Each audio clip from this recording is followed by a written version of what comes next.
很好，但是这个不行。为什么不行？沙画起源于匈牙利，不算中国的传统非遗工艺。弗兰克·卡口是把沙画变成了现代沙画表演艺术，但是传统的沙画起源于中国，咱们宋朝时就有沙书改画的典故，你们不知道吗？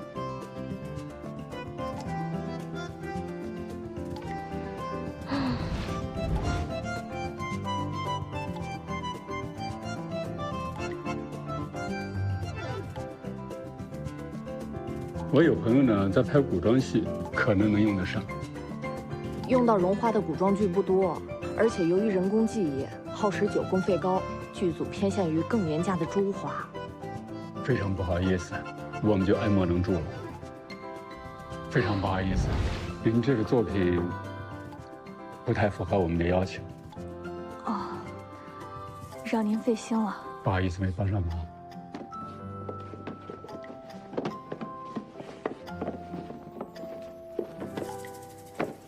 我送送您吧。再见。再见。没有啦，那我走了。坐下。木导，今天一共见了18个人，浪费了4个小时，还要继续浪费时间吗？木导，我们就不能帮帮他们吗？传承人身上得有故事，能在观众中获得普遍认同。换句话说呢，经过我们的宣传推广，它得有生存价值。还有一种可能性，像苏绣，原本知名度就很高，得让出机会给其他的非遗。木导，或许他说的都对，但我还是想帮帮他们。佳颖，你的心情我非常理解。他们呢，想要的是传统的坚守，我也理解。但是社会对他们的要求就是，必须符合当下的欣赏潮流和价值取向。只有在这两者之间找到平衡点，他们才能够继续生存下去。否则的话，佳颖，有些事情尽力就够了啊，别给自己太大压力。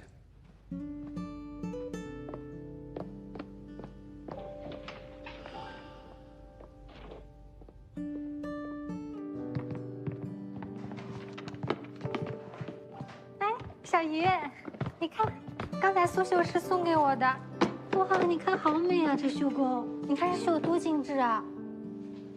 哇，怎么啦？没精打采的，好无聊啊！无聊？这不无聊啊！我出去一趟啊？你去哪儿啊？啊？李领导，你看，看摄影组。事儿，拜。小鱼，哎，蓉，你先看看，你看这摄影组，你看这画面。小鱼今天情绪好像不太对啊。一般人呢，也都会有灰心丧气的时候，但至于鱼在早嘛，小鱼怎么了？他的心是钢铁炼成的，什么都不会怕。你看，先看这个，啊，是钢铁也会融化的嘛？这世界上哪有人心是无坚不摧的呢？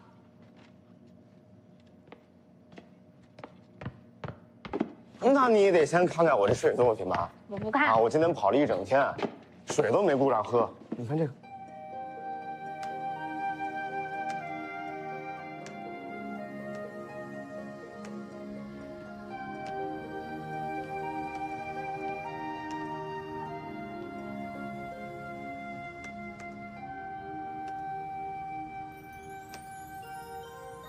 昆曲。剧装戏剧的制造技艺怎么样？哎，其实我们可以借着这个机会啊，宣传一下这个戏装，顺便带着苏绣。我们没做过苏绣吧？我倒是认识一位非常有名的苏绣师，要不然开完会如果有时间，我去拜访他一下，看他愿不愿意接受采访。不介意我一起去吧？阿旭，鱼再早怎么还没有来？他请假。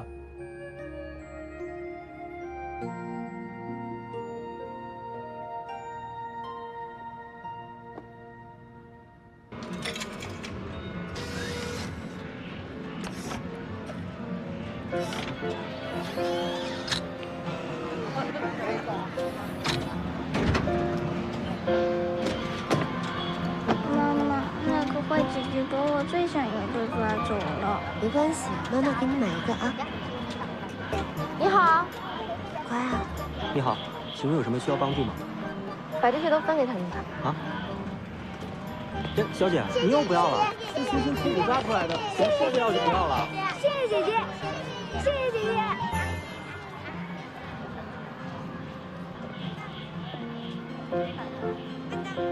石佑，早早说要辞职又不说原因，可以帮我照看他吗？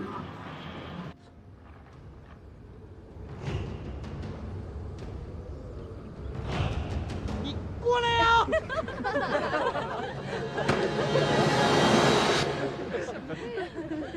完了。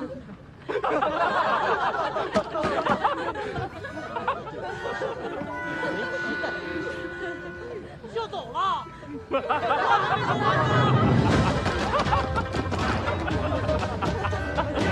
哎，你走开，走开，走开！女士们、先生们，欢迎大家来到 UFK。这一会儿，战四上场。为什么一个人躲在家里啊？谁在躲？躲什么？中国有太多本该传承下去的非遗项目，由于跟不上时代的发展，才一步一步落寞的。对于普通人，接触的越多，越容易产生挫败和无力感。但至于你，是不是又开始觉得无趣了？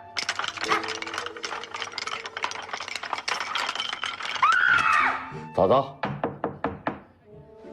谁呀？哎，你好，请问是于小姐吗？是啊，怎么了？有您的快递，请签收。这么大？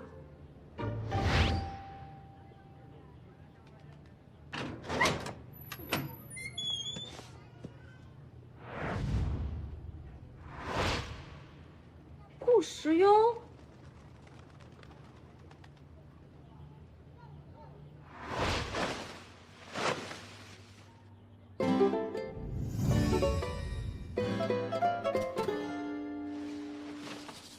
说，你怎么在这儿呢？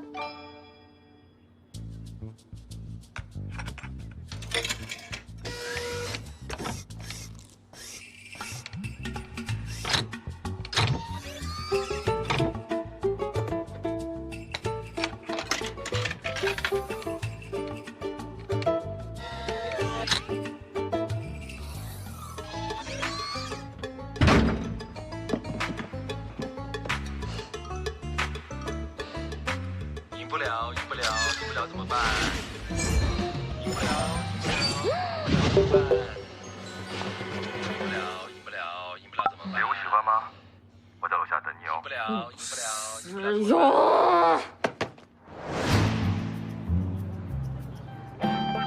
3、2、1。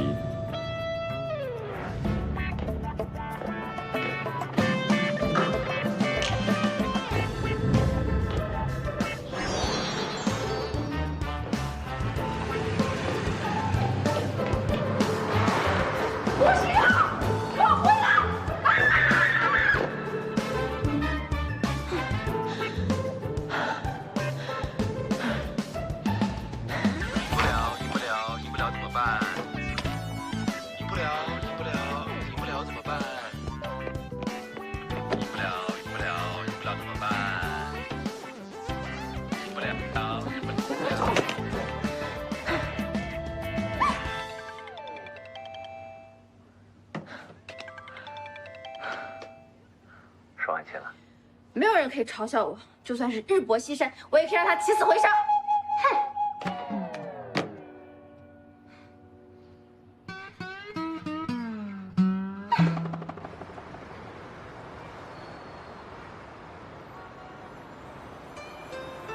戏装又称为行头，是中国传统戏曲的舞台表演服装。自宋元以来，逐渐形成一定程式，不同身份、地位、性格的人物会在衣饰上加以严格的区分，故而梨园行内又有宁可穿破，不可穿错的讲究。随着明朝时期中国传统戏剧的蓬勃发展，盔头、戏衣、学歇的质地更为精良，设计更趋于华贵典雅。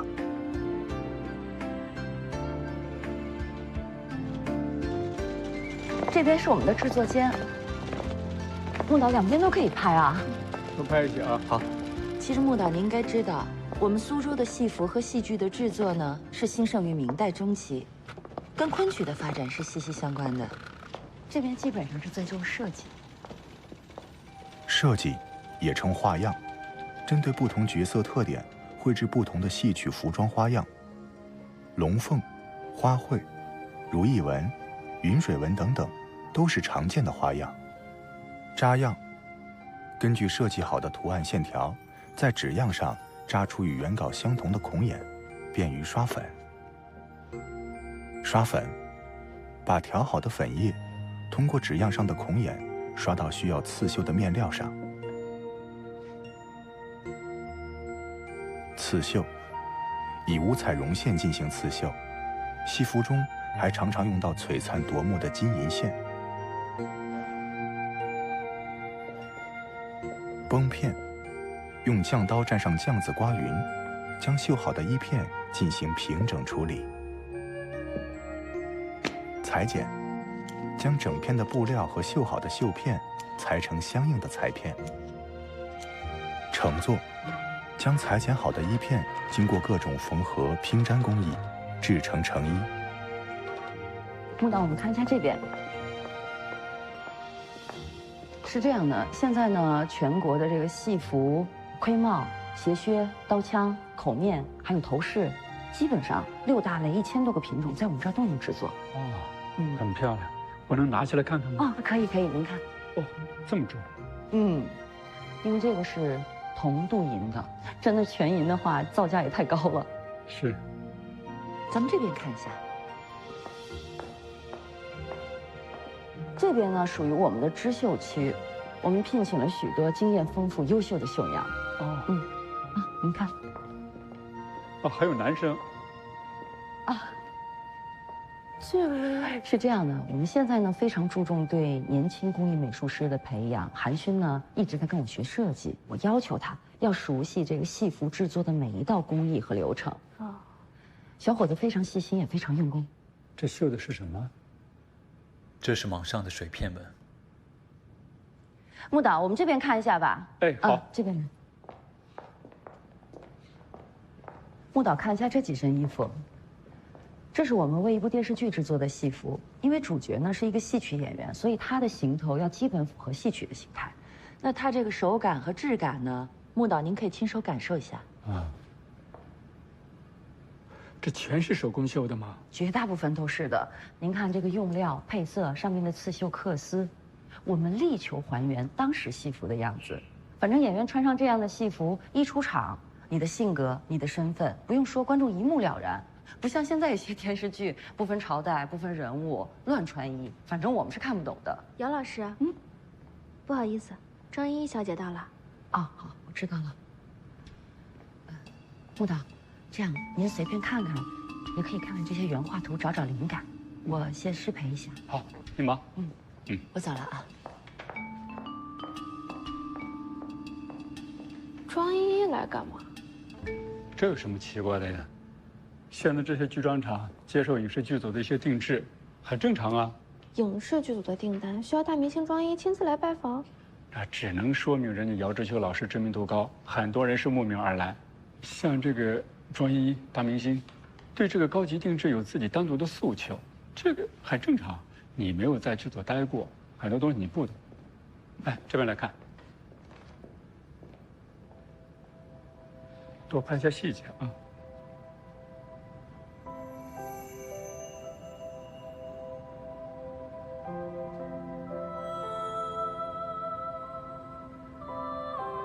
这是给庄小姐设计的戏服吗？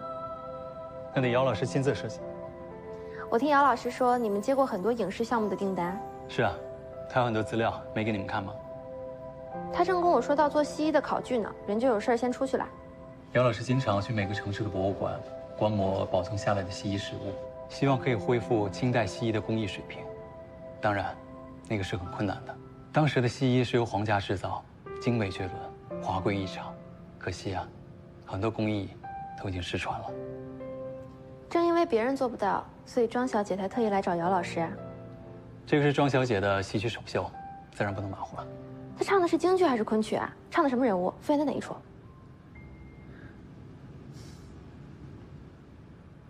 小鱼。哎，我听说他们这边有一个仓库，专门是放这些戏曲服装图的地方。你有时间去看一看，说不定能找到一些新的故事。我看没用啊，明年平台都要推出看剧4倍速的功能了，谁还对那些感兴趣？那是因为你没有在戏园子里待过。我跟你讲，现在很多新编的这些历史故事很有意思的。哎，你什么意思啊？在你眼里，我们这个节目就是卖情怀的？有情怀可出售，说明大家还在追忆似水流年，早晚都有情怀都卖不动的时候。小鱼同学，节目就是一个节目，它没有办法去拯救即将消失的这些记忆。100年之后，这些记忆都消失了。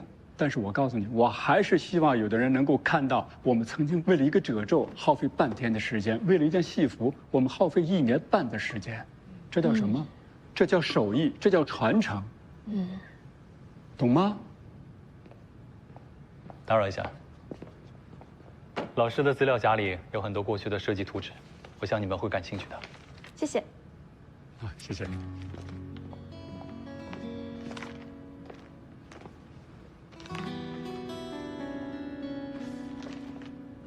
我今晚要约他吃饭，木导要一起吗？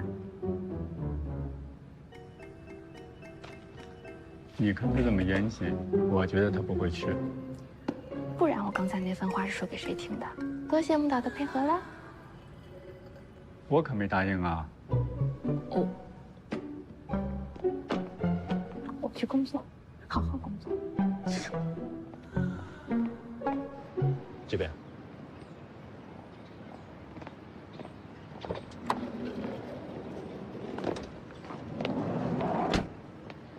韩先生你好，我也是传承节目组的编导。你好。是这样，我听姚老师说他收集的很多资料都在您这边，我也想看看，您不介意吧？没关系，姚老师给我打过电话了，我们走吧。你们怎么来了？木导说庄依依那边又出新招了，姚老师嘴巴太紧套不出来，可以从寒暄下手。我的意思是你们来干嘛？怎么，我不能来啊？怎么了？没事。好搭档，我们是。再给我上来吧。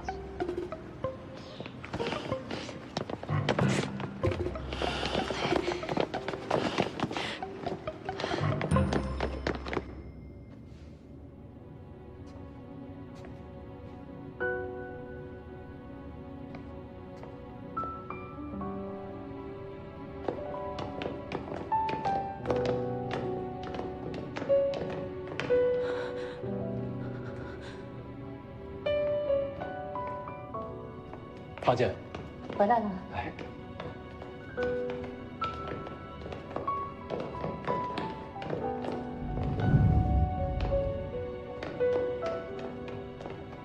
谢瑶。哎，这是清代光绪年间玫瑰紫色缎平金绣凤细牡丹网纹女靠。你看这些绣花，还有做工，这些啊。都是老师带领团队为各大剧团还有影视公司设计的服装，每一处细节都记录得非常清楚，留给后代做一个参考。现在的戏剧正在发展，有很多新编历史剧，我们在设计服装的时候也考虑到了更多年轻观众的审美，还有各种各样舞台的需求。你看这个，还有这个。这些剧装戏剧全靠手工，它效率低下，市场又狭小。您觉得以后还会有多少人愿意来学戏呢？你们都爱这么问。但这么好的工艺失传了该怎么办？人们总是会说，你们生产的这么慢，如何适应机械化的时代？还有人会问我，放着好好的设计师不去做，跑来做行头，现在还有多少人喜欢听戏呀？但是我想，中国有这么多人。只要一个人喜欢传统的东西，肯认真去学，那么这个传承就不会断。老师还说，一件戏衣有数十道的工序，每一个细节都要慢慢的去做，急不得。所以我一直都不理解，为什么人们都那么急呢？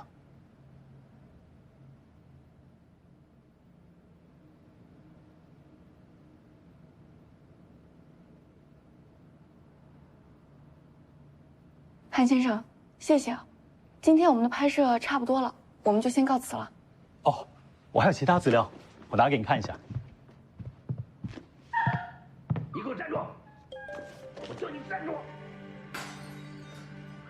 隔壁住的是小孩吧？隔壁。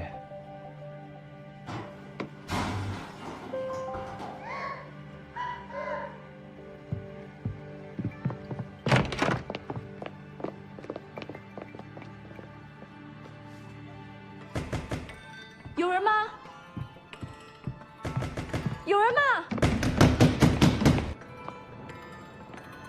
有人吗？你们是谁啊？有什么事儿吗？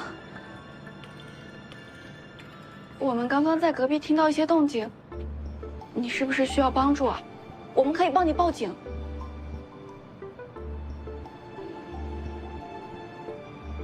谁呀？夫妻吵架不是很常见吗？别动我先生了，快走吧。我们真的可以帮你的，你开门好不好？佳莹，人家都说了，别帮了。他可能真的需要帮助啊。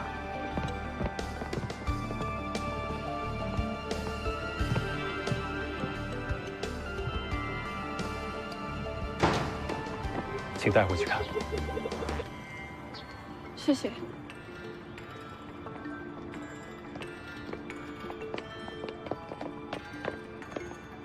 这样的事每天都会发生吗？其实很早以前我就知道，有的事根本不是咱们能插得了手的。你以为你想救人家，但其实到最后才发现自己的能力不足，非但没有帮上忙，反而还害得人家更惨。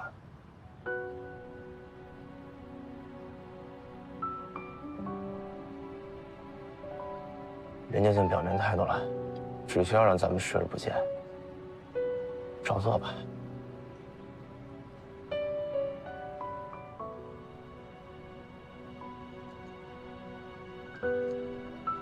再见。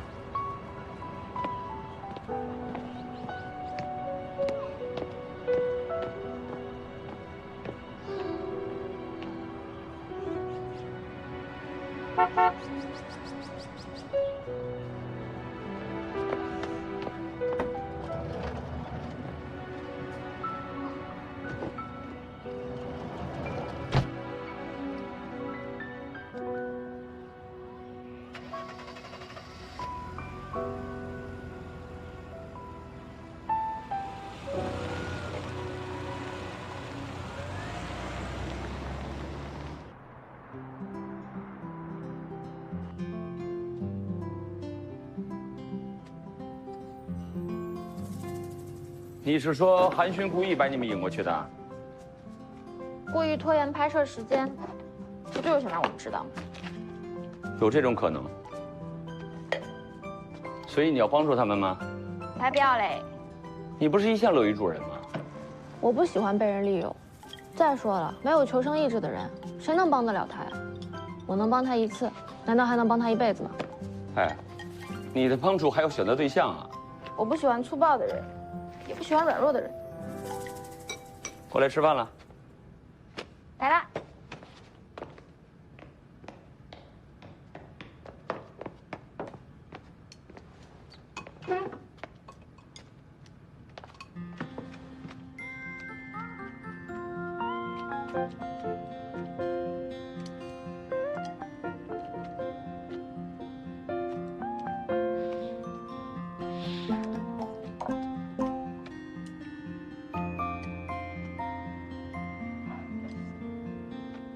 好辣！很辣吗？好辣！好辣！好辣！好辣！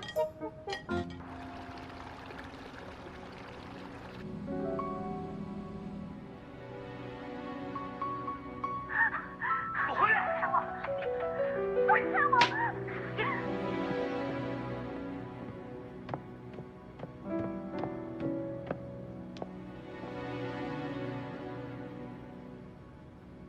鱼再早怎么这么晚还没有走？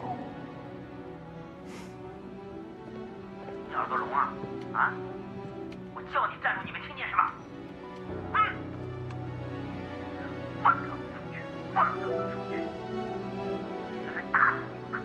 夏莹，世荣哥，那么晚为什么不回家？我刚好来看看今天拍的素材，准备要走呢。你紧张什么？没有啊。你方便送我一下吗？当然方便了。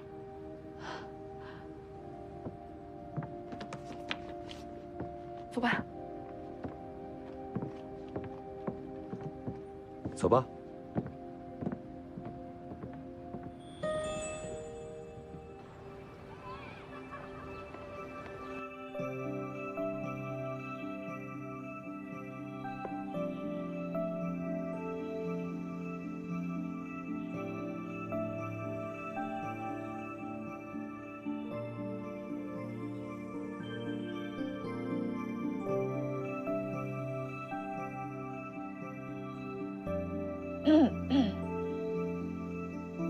顾总，恕我直言啊，就这些镜头吧，在以往的纪录片和综艺里，全都能看到。我觉得我们没有拍出亮点啊。是这样，庄依依呢最近刚接了部电影，正是她流量最高的时候。她的剧妆首秀，我相信一定会引起大家的注意，话题度有，热度有。网综我们也不能轻视。但就是这么一期的节目，热度比较高而已，应该不会影响大局吧？对不起，打扰各位。于再早，你给我出来，我要跟你谈谈。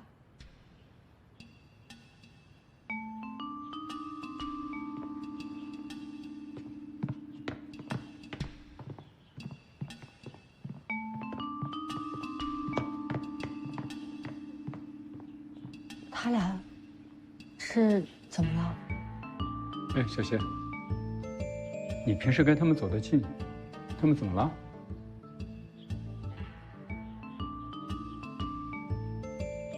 你一定是知道有什么，所以你不说。没事儿，没大事儿。你为什么删我素材？你是说那段声音，还是你从韩勋行车记录仪里拿到的视频？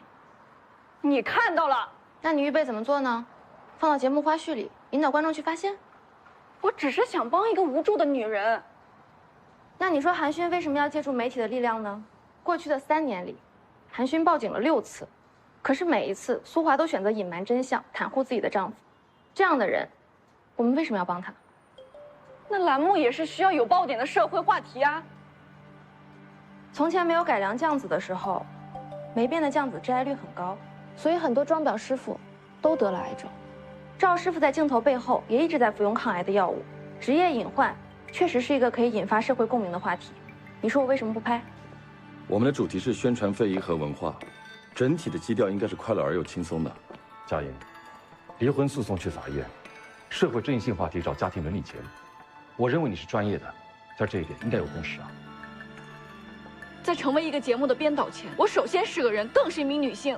我们明明可以在不影响节目的基础上帮她一把的。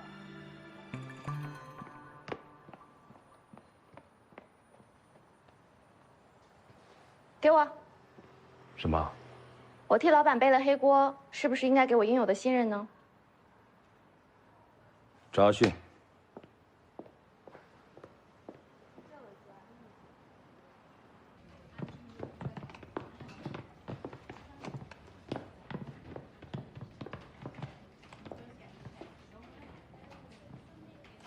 顾总，小鱼今天都在剪辑室里。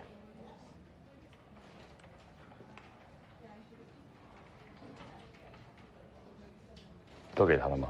给了。如果你给他，你就不担心？既然视频给了他，他到底要怎么处理，随便他。阿勋，到底出什么事了？今天原编导的脸色也好难看。大事，别问啊。蓉蓉，你看，图修的怎么样？你是专业摄影师，要相信自己的审美，不要来问我的意见。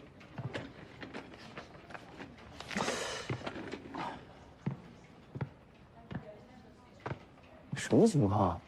就一直对我这么冷淡，不喜欢我了？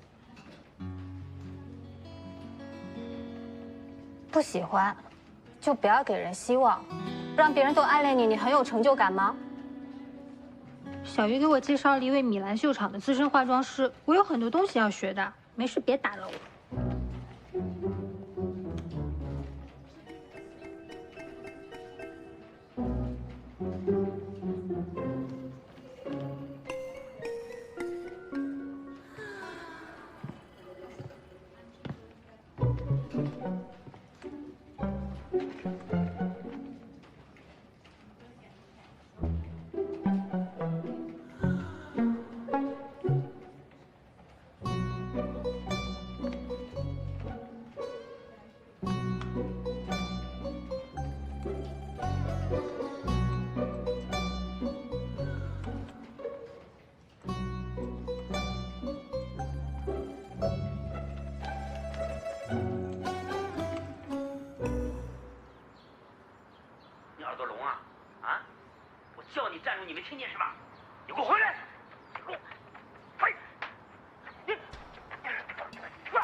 在成为一个节目的编导前，我首先是个人，更是一名女性。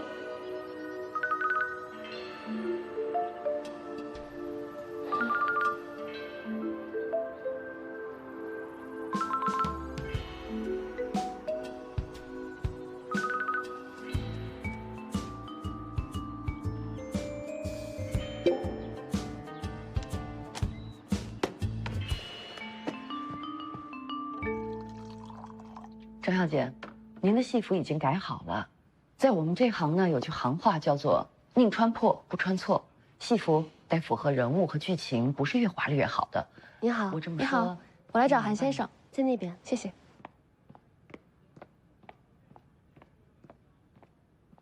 我来向你说声谢谢，也要向你说声对不起。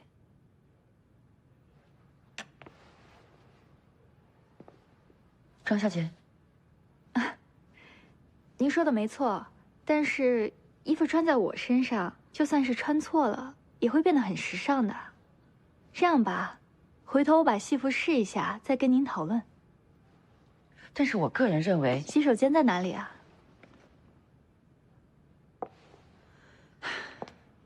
出门右转。这样，那我去安排一下，改好了通知您。谢谢。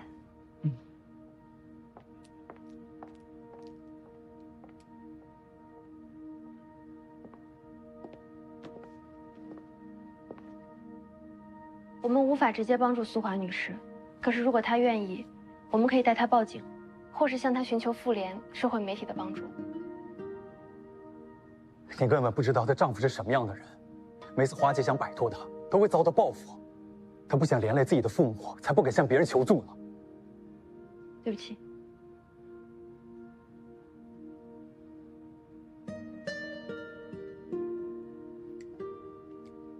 我不管。你们是拍文化，还是拍新闻？只要你们手里握着摄影机，掌握着话语权，你们就应该替看不见的人看见，替说不了话的人发声。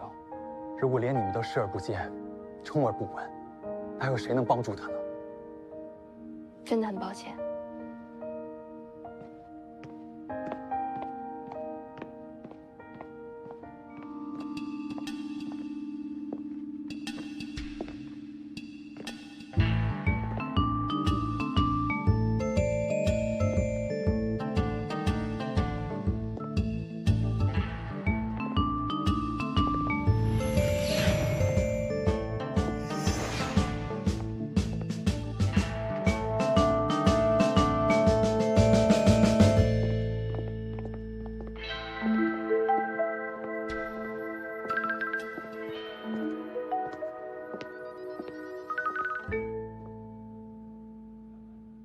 请问有什么可以帮到你吗？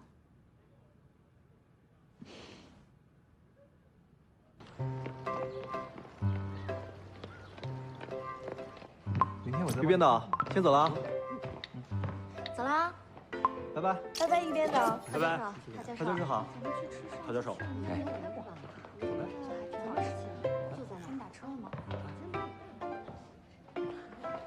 你要的书，谢谢。你吃饭了吗？等等，再等等。等什么？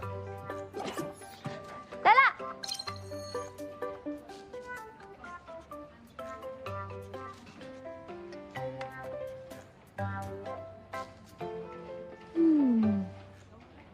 你利用庄一？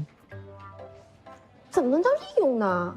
你可别忘了，她是个女明星，女明星是需要热度的，没有热度也要炒热度。该是她回馈社会的时候啦。赶紧集合大家！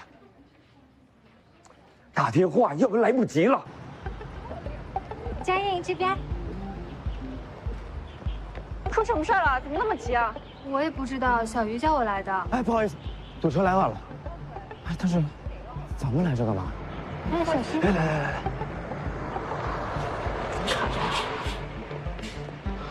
这什么意思啊？各位，大家今天要辛苦一些了。陶教授，陶教授，上来吧，小鱼。走吧。哎，走吧。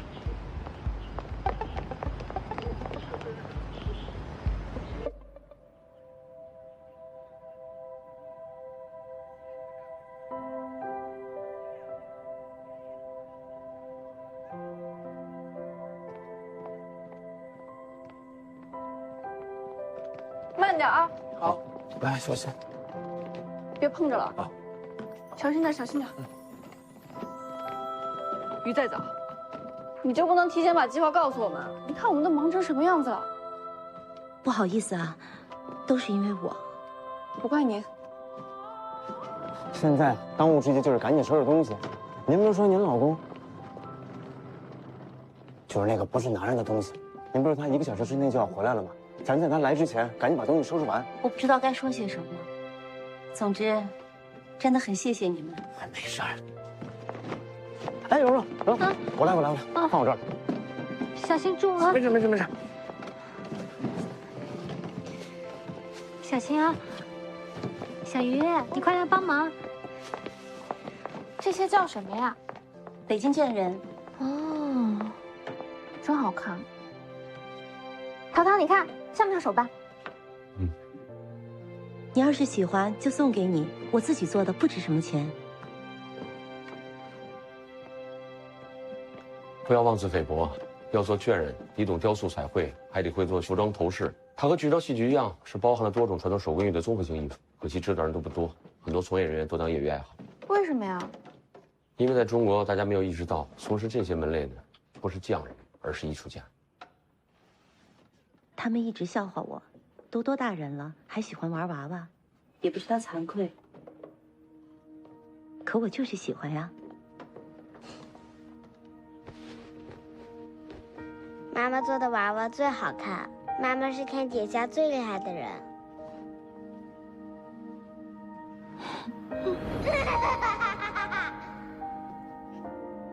说得对，喜欢娃娃怎么了？关他们屁！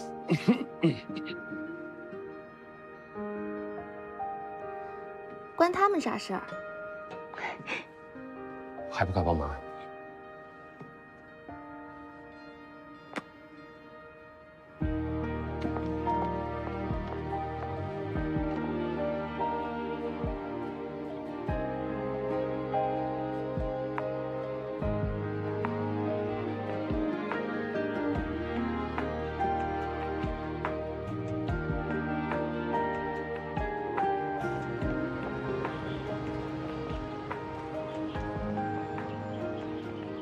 庄一带来的舆论的压力，让他很长时间不会骚扰你。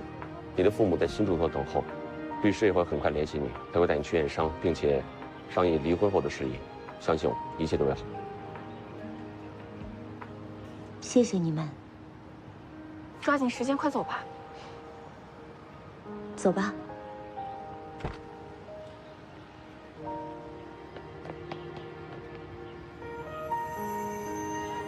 送给你。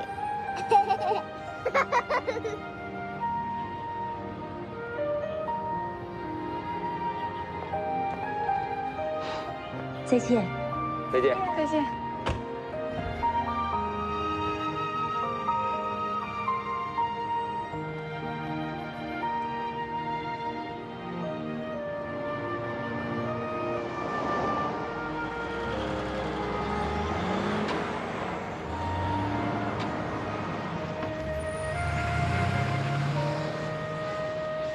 希望他今后一切能顺利。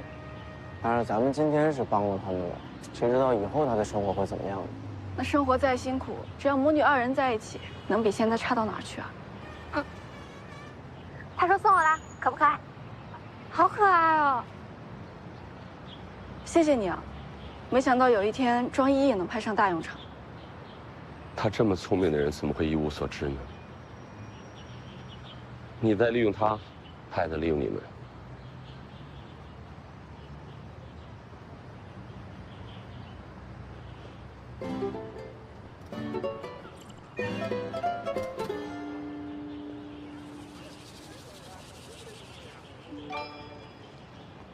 庄一现在的微博啊，热度非常高。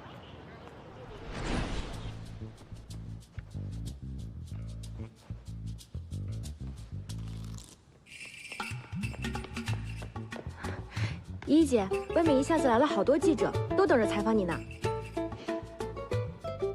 让他们等着吧，跟他们说今天我不接受任何采访。嗯，好。姚老师，我觉得这一身还不够华丽，还可以再加一点什么艳丽的颜色啊、图案，点缀一下，是吧？听说他在争取联合国妇女署国别亲善大使呢。明知被利用，他也会照收不误。这期节目未播出，热度已经很高了，大家准备怎么应对？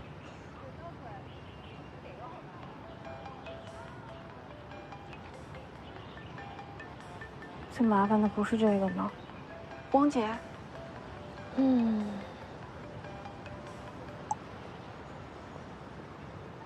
于站长，你搞什么鬼呢？白白给那个庄依依送热度，你为什么什么事不跟我事先商量一下呢？马上跟我回来。怎么样？行了，干点正事吧，去横店影视城。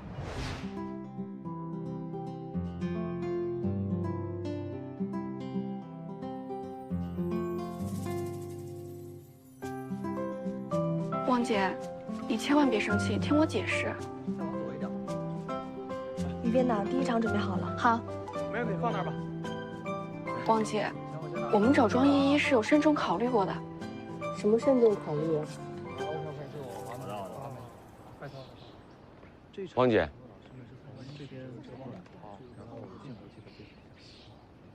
这件事如果由汪姐出面的话，对方一定会联想到是我们的节目，毕竟是我们安排苏华离开的。一旦被对方缠上，对我们的节目拍摄影响事小，伤害到苏华和她的家人可怎么办？我们都有彼此的工作，没有人可以24小时的保护他们，所以为长久考虑，引爆这件事的人最好同我们毫无关联。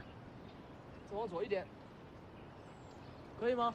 我们是一个拍摄团队，我希望以后不管出现什么样的问题，大家都要坐下来一起商量，妥善的把问题解决，好吗？把这个挪过去啊，别穿帮了。这次是我欠考虑了，我下次会改的，汪姐。对准侧面。好。我去跟王姐说。都固定好了。没事了。王姐，哎，木导近期呢有一个重要的进修，所以说他不在的期间拍摄由我来完成，您多指教。往这注意一下啊！哎，线都要收好了。哎，这个位置可以吗？可以。怎么了？这边桌子上的东西王姐都摆齐了。您看咱演的是50岁的慈禧，所以说咱这个妆容上是不是您看咱再长20岁？啊，其实我一直在看这个慈禧的史料，还有她各个阶段的照片。她一生奢侈享乐，保养得宜，我觉得她应该也不是那种寻常五旬妇人的状态。来，盘子补上。哎，要不这样吧，等会儿我们用一个颜色暗一点的口红来压一下，好不好？啊，对，那肯定是您比我更了解女人啊！您这又看史料了，那没有任何问题啊。深宫大院肯定保养得好，这是正常的。那就这样啊，我先去忙。好，辛苦。得。来，轨道走一下，轨道走一下啊。好的。哥，哎，没事。对不起啊，于在早本意是帮助苏华，无意连累了你。后面流程都清楚。要不是为了帮人，我才不会替他挨骂。摄像老师，等我镜头推慢一点，好吧？哎，好，没问题。小鱼，小鱼，那个箱子给我。快，搭把手。这个每个桌子上都要有啊，检查一下。这个盘子方向不对。于编导，王姐叫你，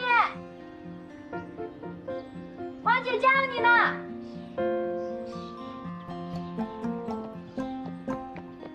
行，把这个说啊，然后把这个镜头推上去。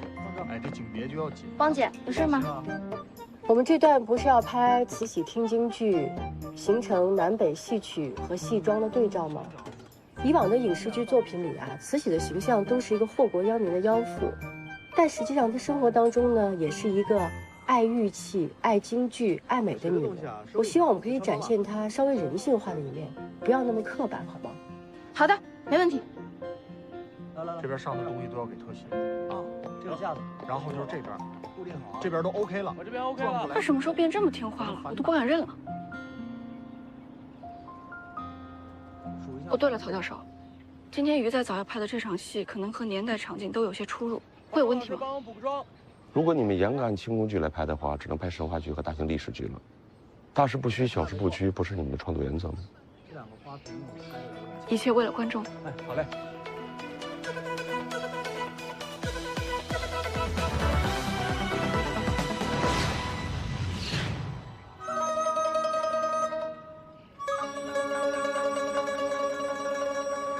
畅音阁，全称故宫宁寿宫畅音阁大戏楼，乾隆37年始建，41年建成，是紫禁城现存规模最大的一座戏楼，可容纳1000余人观看演出。每逢清代宫廷重大节庆，畅音阁都会上演大型的吉祥神仙戏。晚清重臣翁同龢的日记中曾经记载，慈禧50寿辰时，曾在畅音阁戏台和长春宫戏台连演10余日。光是戏衣道具的筹备，使用的白银就超过11万两。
我乏了。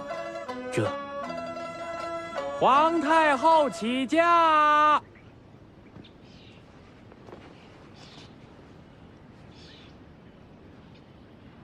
恭送亲爸爸。恭送皇太后。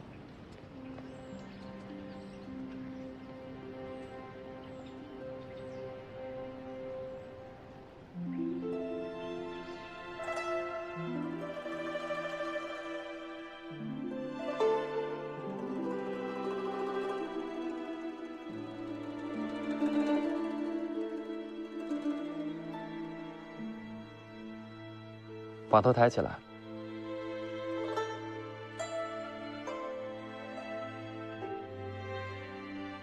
叫什么名儿？回皇上的话，我出生的时候，庭院的白杏儿开了花，爷爷给我起的名儿，叫杏儿。起来吧。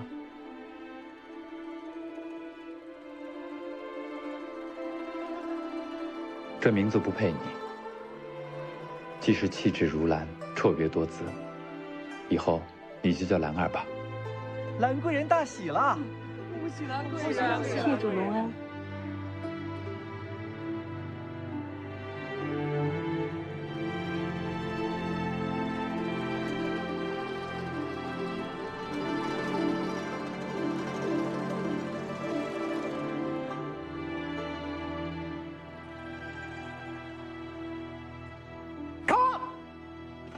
大家转场，快收拾东西，快点快点来，全程往这边走。来，所有人跟我走。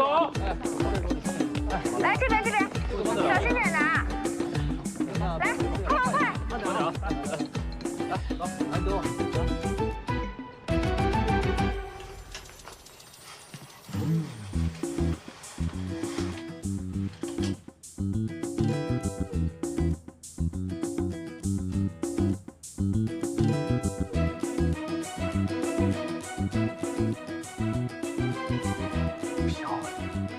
太美了，依依，美爆了！来，3、2、1，漂亮！再一个，3、2、1，漂亮！依依，我跟你说啊，就这个戏服首秀，你就穿这个，加上你近期的话题，我们这一期必定爆，必须的。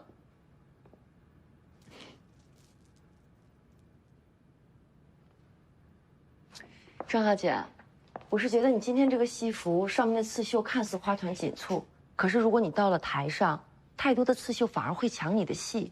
所谓过犹不及，就是这个道理。您明白吗？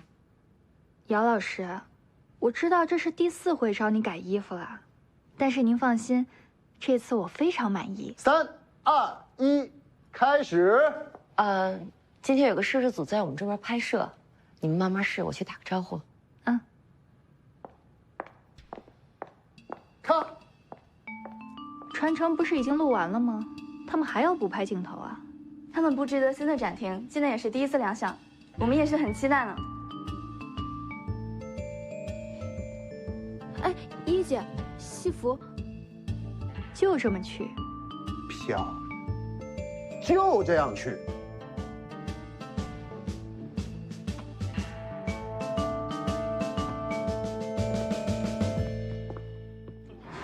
观众朋友们，大家好！一会儿我将在这里为大家现场播报本届非遗大会。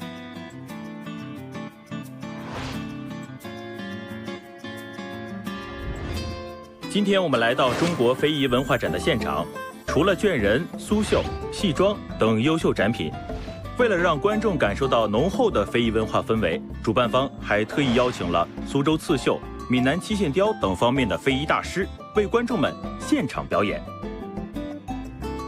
当然，最为引人注目的还是展厅中央的这座北京绢人，几乎是真人大小，栩栩如生。我也是第一次看到这样的大型绢人，大师的技艺真是惊人呐！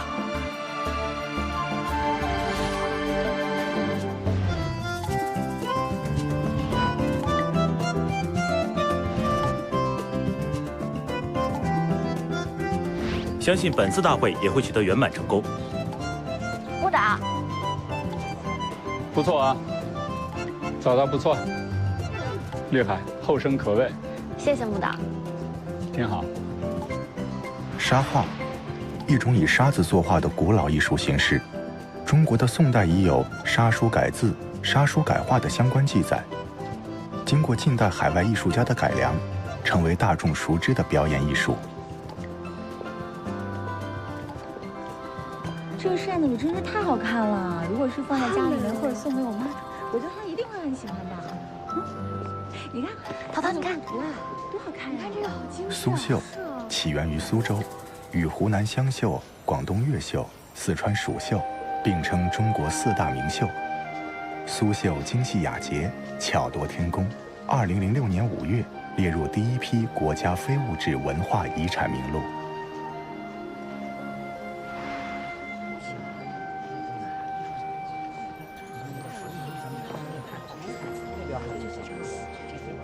你看，苏华的手办大受欢迎，可惜他不能来现场。那是北京卷人，都一样。我们的北京卷起源于宋代，怎么会一样呢？不过授人以鱼不如授人以渔。苏华虽然无法参加展览，不过大家听了他的故事都非常喜欢他亲手做的卷人，而且还向他下了订单。待生意稳定后，他便真正可以自立。都是我的功劳。对，都是你的功劳。这个叫北京卷人。为什么叫北京卷人啊？因为它从头到脚，从里到外都是用上等丝绸纱绢制作的，所以叫卷人。那从什么时候开始有的北京卷人啊？早在唐代啊，在福建北部就有人用纸扎上各种的飞禽走兽。后来这个工艺逐渐发展，到了宋代的时候，就有简明为人的形式了。后来啊，就有了卷人。哦，这么回事。这样啊。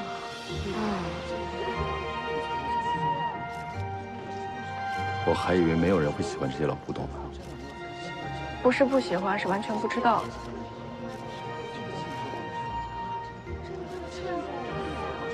漆线雕，以福建泉州为发源地，迄今已有1400余年历史。匠人要以细如发丝的漆线，经特殊的制作工艺，缠绕出各种金碧辉煌的图案，成品精细雅致，独一无二。太细致了，太了不起了。都是谁在早的构想？他的构想需要陶唐出面请到这么多非遗大师，也需要你多方协调，更需要整个摄制组和剧装厂的努力。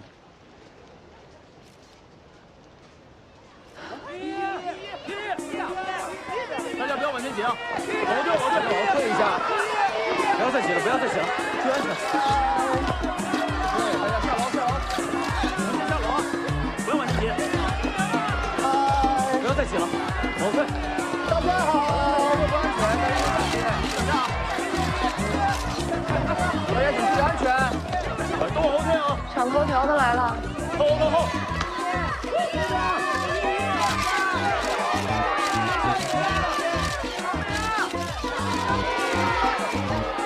庄小姐，今天是你第1次西装亮相，我们是在为离岛梨园大电影做准备吗？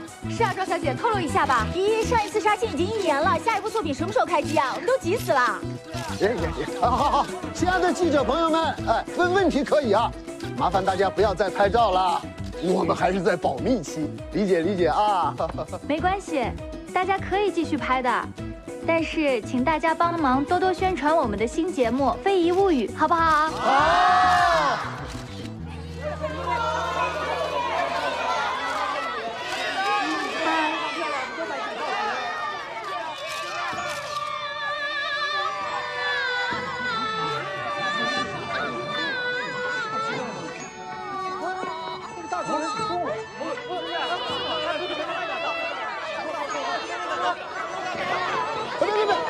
朋友们，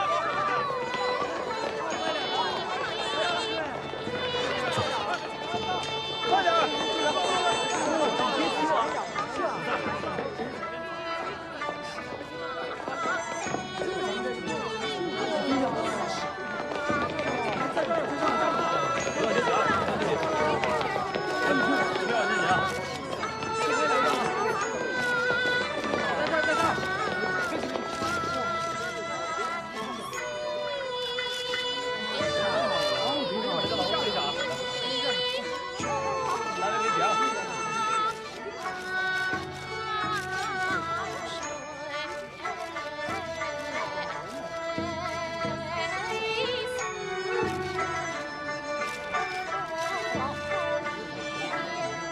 王心凌，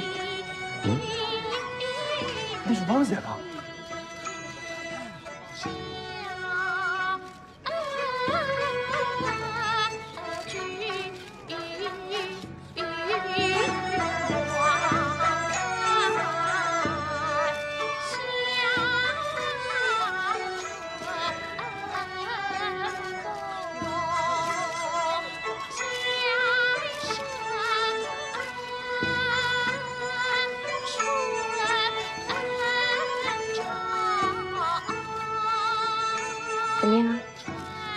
集众多非遗艺术于一身，一个行走的中国传统非遗招牌。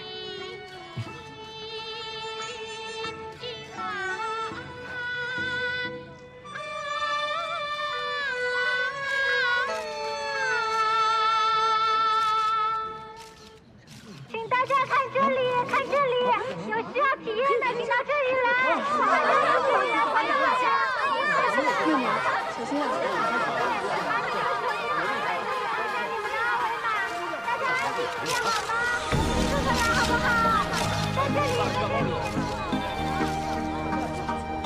太坏了，怎么鬼花样这么多呢？要不然咱们先去休息室。哎，庄小姐，庄小姐，庄小姐，别生气。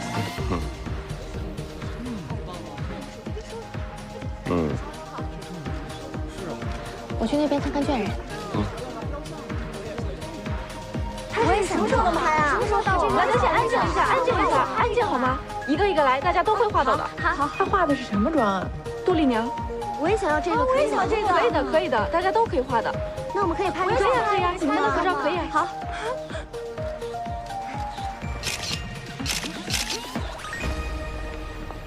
依依姐，这什么？说是那边送来的临别赠礼。依依，别生气嘛，我来想办法。留给他吧。啊？不是，那我们西装秀怎么办啊？不必了，走。依依，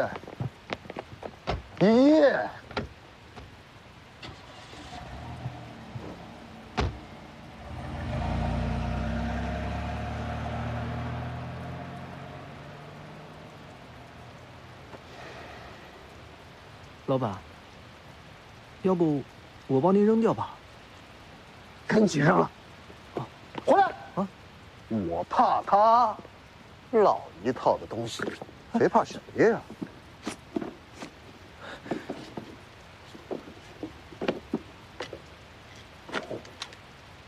我赢了，怎么办？我又赢了。老板，我们现在该怎么办啊？怎么办？找人呗，花钱，花多少钱都行。我要国际顶尖团队。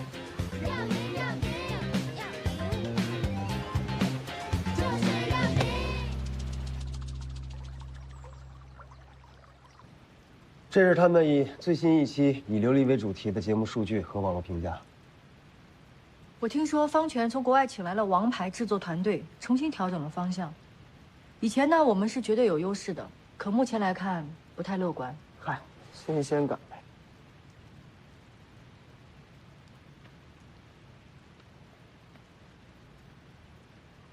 各位，你们看过最新这2期的《非遗物语》吗？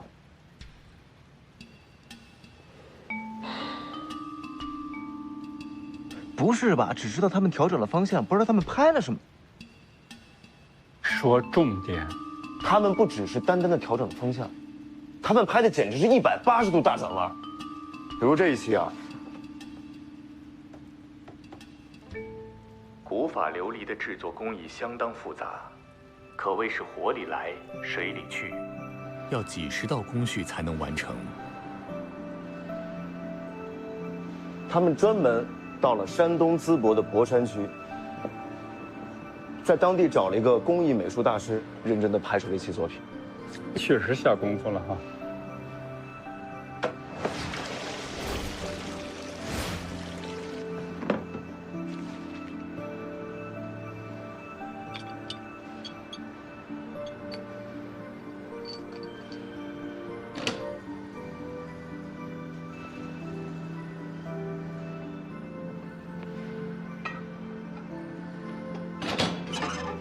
一般来说，琉璃制作流程可分为造型设计、制硅胶模、灌制蜡模、细修蜡模、制石膏模、进炉烧制、拆石膏模、研磨、抛光几个部分。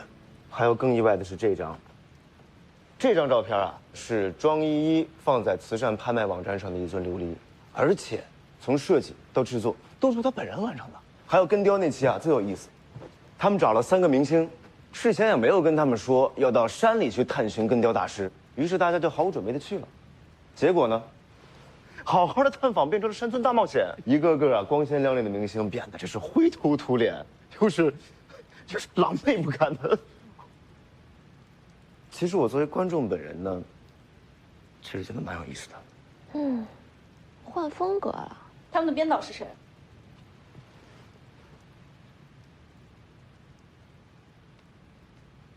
这个团队每期都会换不同的编导，设置迥异的游戏环节和各种看点，风格由总 PD 来把控。今天让大家看数据，不是为了打击大家，希望大家能够更努力地创作出更好的作品和节目，仅此而已。散会吧。王姐。啊。你留一下。哦。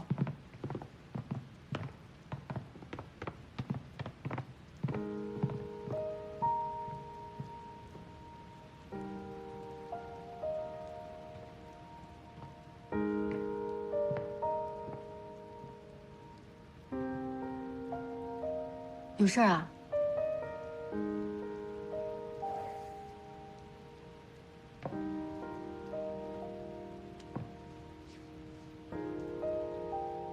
王姐，对不起，电视台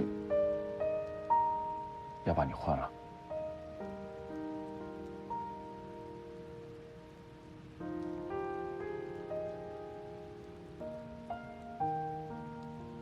抱歉。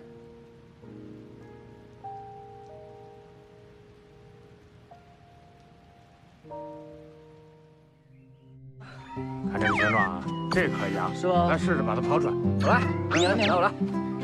来，哎，使点劲儿啊！那。不行啊，你这个啊。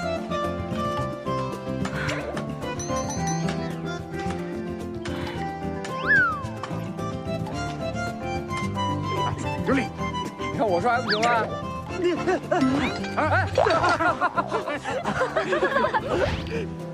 老师，老师，你看，这块是不是好的？这好。哎，你们挖出来了！这个好，这个好。耶！来，耶！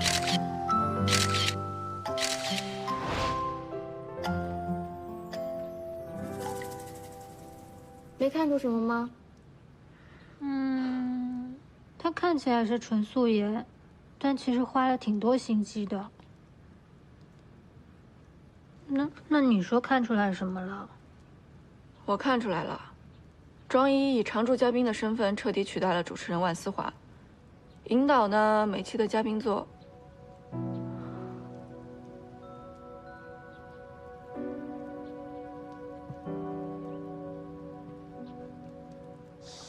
我去找顾时庸。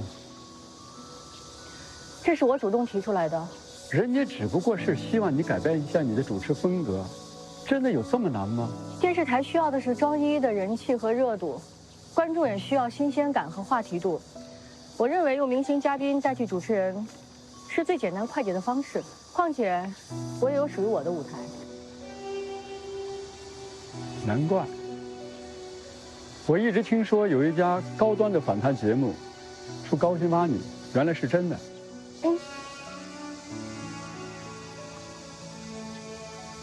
我告诉你啊，传承呢不过是我回归事业的一个跳板。我也知道你们开始找到我需要的是我背后的人气和资源，互惠互利，挺好。真心话。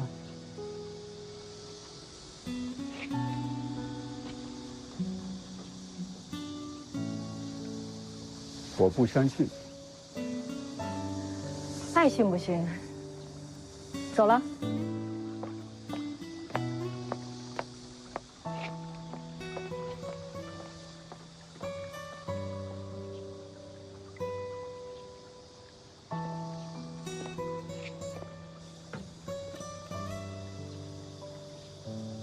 啊，汪姐要离开节目，为什么呀？她对节目贡献那么大，前期她的离婚新闻跟高调复出可以为节目造势，但现在的节目需要更多的热度跟爆点，庄依依的主持风格完全是生活化、接地气，她又擅长造梗，迎上热搜，在年轻的观众中还是挺有人气的。汪姐呢，正好相反，她的主持风格更正统一些，与娱乐化的综艺格格不入。那咱们现在该怎么办呢？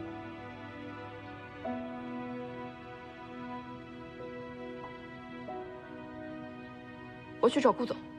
哦，拜托拜托，一定要成功啊！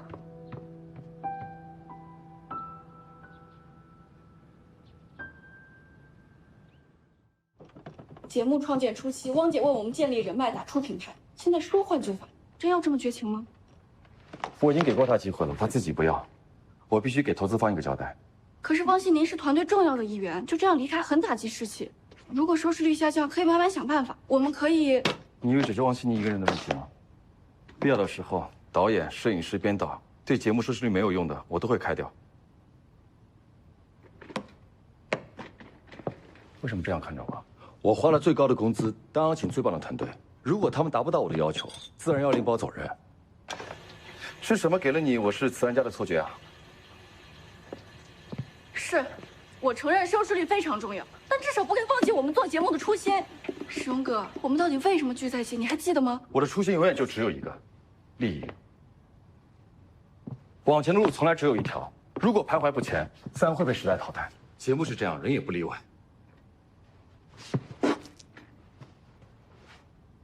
你出去吧。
真吓死我了！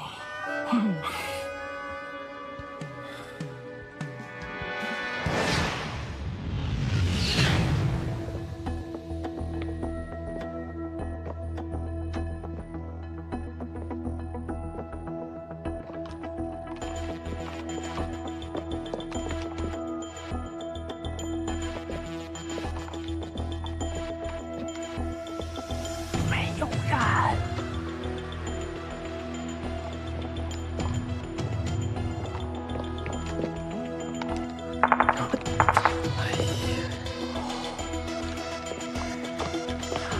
有人，谢谢。你打我干什么？我是自己人，你怎么连自己人都打？真是什么人啊！真是。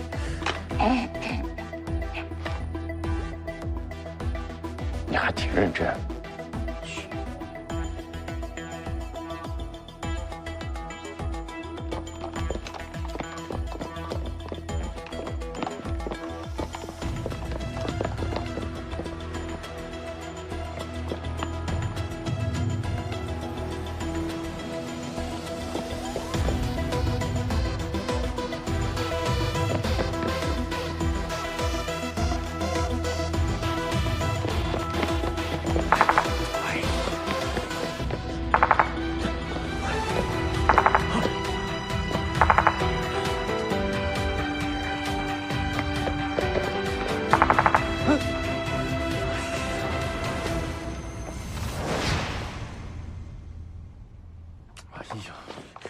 洗个澡。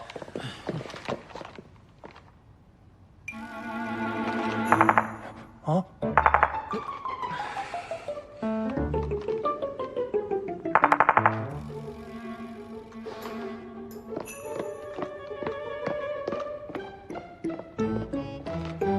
就你这样的，以后再也没有人愿意跟你组队了。今天组队了？谁呀？我吗？你真的一点团队精神都没有。嗯，说的好像你有一样呢。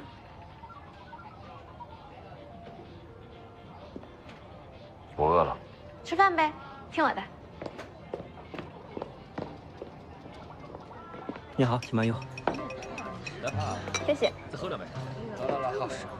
坐啊。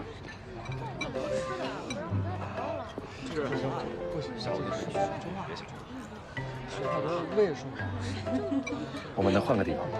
那你自己去吃吧。打回来3次而已。我刚入职的时候被打回来好几次。啊，很正常的事。啊，咱们回去好好休息一下。我已经好了。这顿我请啊。你还挺大方的。陶唐说你今天心情不好，让我请你吃饭。这儿还挺热啊。是啊。是吗？我怎么不觉得？陶唐知道我心情不好，他自己怎么不来安慰我？不是你主动开掉汪姐的吗？我要尊重平台和投资商。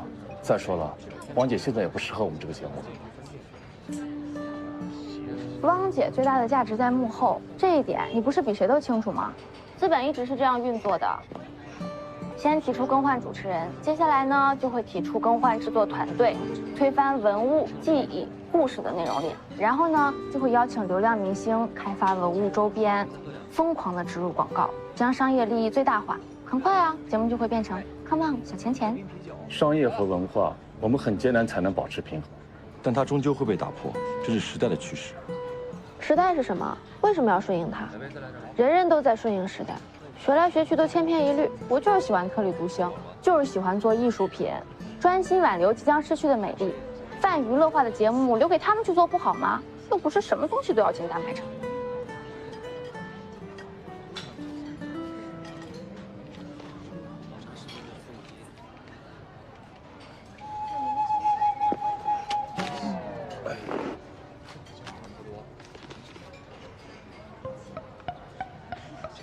我就知道是陶唐给你写的。等等啊，还没完呢。大到国家、城市、建筑，小到非遗、文化产品，都需要保留浓厚的中国文化特色，因为这里是全宇宙、全世界独一无二的中国，所以不要让传承成为第二个非遗物语。这是陶唐的想法，那你的想法呢？这世界上还有我顺应不了的时代吗？我们要用观众喜爱的方式把他们骗进来。至于要宣传什么，那还不是我们说了算。这叫适当的引导。各位，开会之前呢，占用大家2分钟的时间。顾总，如果汪新宁走了，这个是我的辞职信。你想干什么？不干嘛？不成熟，天真是吗？我就看不得他们这么对你。汪姐，我和平台和投资商已经商量过了，我们现在这个节目已经有很多稳定的观众，凭借着我们良好的口碑，已经得到各方面的支持。如果我们现在学习泛娱乐化，那会损失我们原有的观众，再加上一直支持我们的博物馆也会有意见，所以我决定不换团队，更不换主持人。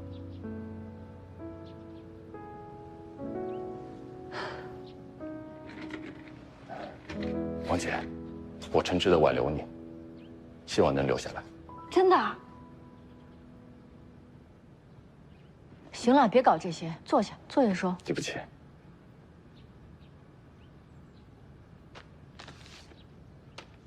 这封辞职信。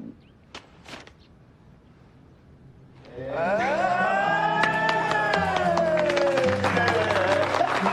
怎么不早说呀你？王姐木导情比金坚啊！什么？这是你的红楼。规矩后，工作第一，其他的第二。行，继续。木导也脸红了。好了，那么我们进入正题吧。关于这一期的主题，阿旭，请看大屏幕。是哪个品牌的方向盘？你能不能别开玩笑啊？这是三星堆太阳轮，人家是青铜器，应该有3000多年历史。看起来是很像方向盘。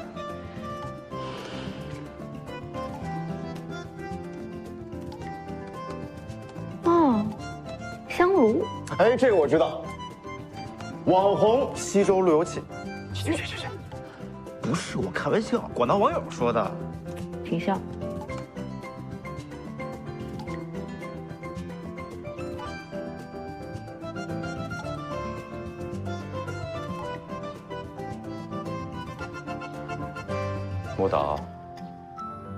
木导，说说你的建议。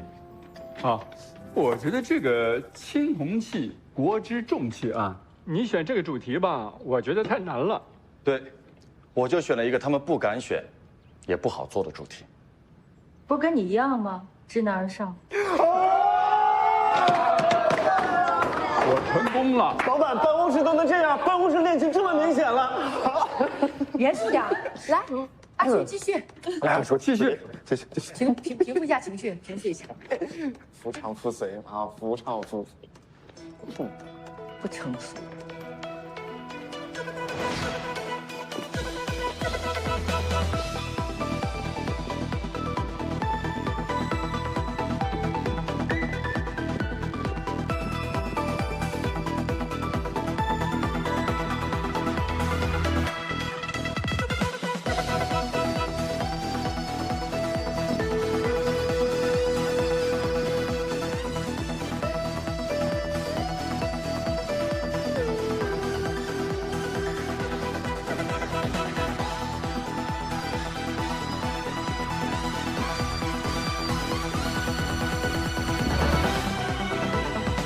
好久不见啊，于小姐也在啊。涛涛，我给你介绍，这是 Mike。Mike, this is Mr. Tao, cultural relic expert from 传承。 I've looked into your work, 传承. The production crew is fine, but I'm sorry, I am. 可惜什么？谢谢你的建议，10倍。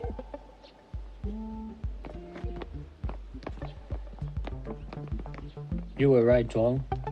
They don't know what they're doing. I'm sure their work won't last long. Where were we? I was saying in the show, you should just be yourself. Just don't be nervous, then you'll be fine. Trust me. Hey, don't take it personally. I mean, the other guests are the same. Bring the whole crew with them hiking. That's not how it should be.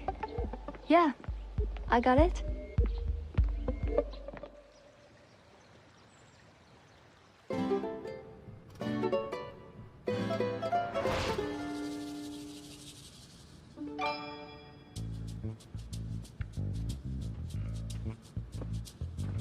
人家都在拍摄，就你在这搞怪。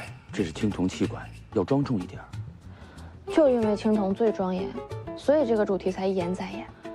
听说很快他们就要启程去下一站了，不能再拖了。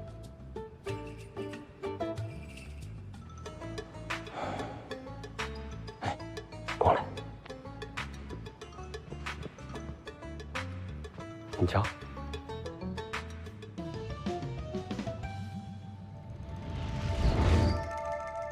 中国的青铜器有5000余年的历史，虽然不是世界上最早的青铜起源地，但因高超的制作工艺和审美价值，在世界青铜史上写下了浓墨重彩的一笔。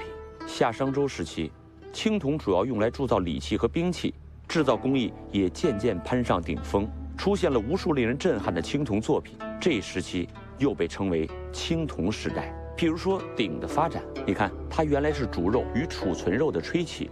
后有宇柱九鼎的传说，渐渐成为了国家与权力的象征。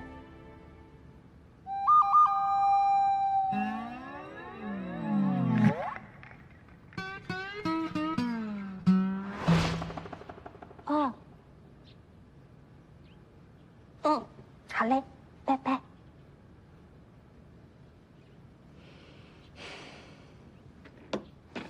小鱼，你不接陶教授的电话，他刚才打给我，让我转告你，不要忘了你们的约定，要去听青铜文化讲座。我不在，我先谢了。我去给佳怡送份资料，你好好工作啊。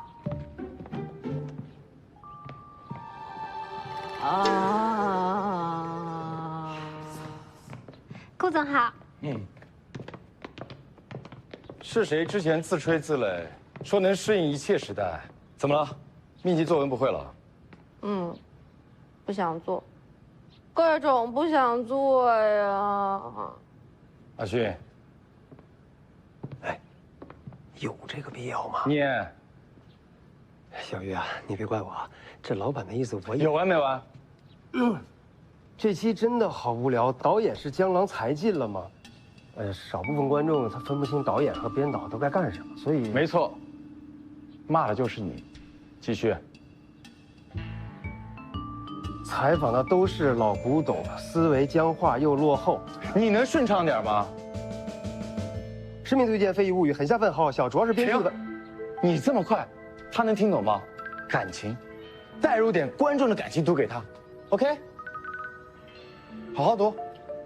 前2期还挺有新意的，越来越水，越来越烂。编剧是死了吗？哗众取宠的导演，生硬的小剧场，尬聊的主持人，这全给骂了。举着文化节目的牌子，想娱乐又放不下，说深刻又不行，说消遣还不够，迟早要完。跟非遗物语，怎么嘴瓢啊？继续。跟非遗物语根本比不了，完完全全不好笑。我也不想的。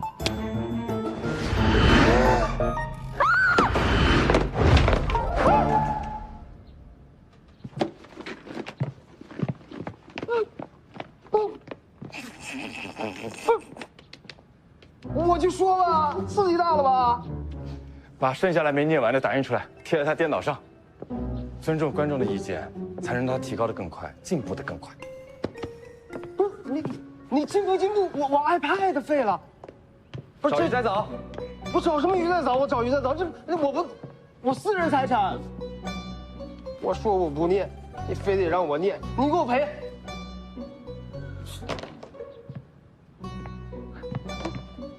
新买的，刚买。朱先生设计了新雷峰塔和杭州灵隐铜殿。你要是谈铜建筑的话，一定绕不开这个人。但如果你要是讲宣德炉修复的话，其实我觉得这反倒更适合我们发挥情景剧场的优势。这毕竟是我们收视率最高的一个环节。确实还是娱乐性环节能确保收视率。看看能不能挖掘出好故事吧。小鱼呢？他怎么没来呀？他来了更方便我们讨论。嗨，小鱼。哎呀，终于出现了。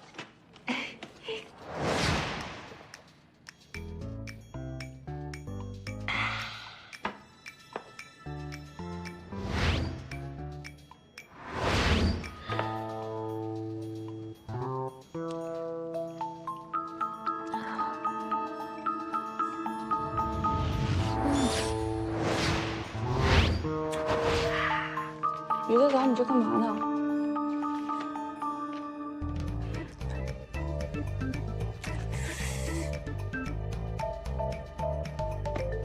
谢谢。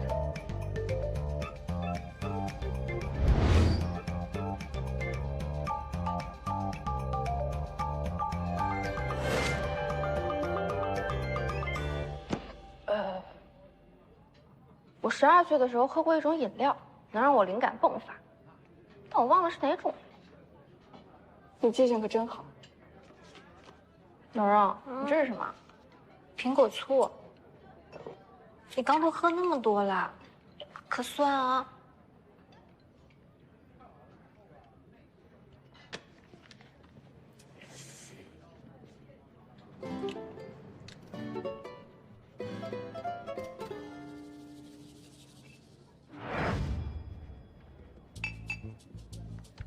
我脸红了吗？呀，这都红了。你看，那，可别喝了，啊，这怎么还喝呀？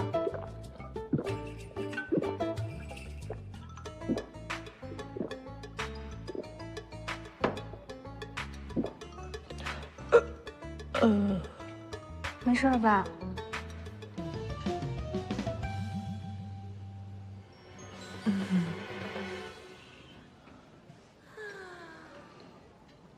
跟你们说个秘密，来，什么都没有。你在找你苹果醋喝醉了吧？什么奇葩体质？哎，小鱼，小鱼，真喝醉了？喝了这么多，肯定中毒了。小鱼，小鱼，喂，孙导。鱼在找呢，怎么打电话也不接呀？找鱼在找啊？对呀，他人呢？我们在一块儿呢。哎呦，赶紧让他回来呀！喂，哟，汪姐啊，保证半个小时之内到。用雪糕把它。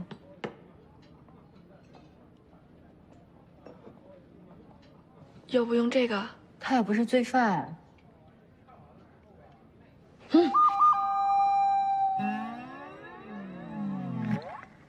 你没事吧，小鱼？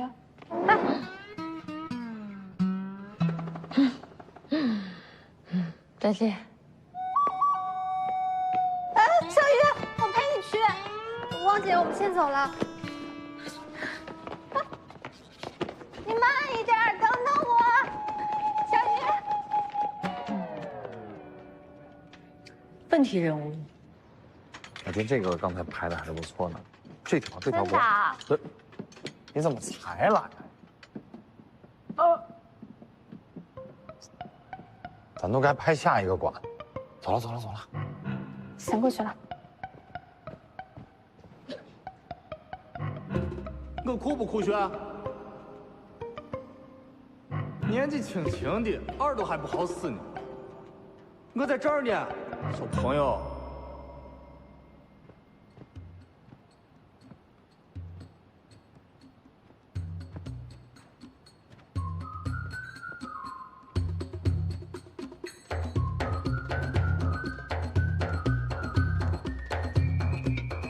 对，这边，别跟随人说话。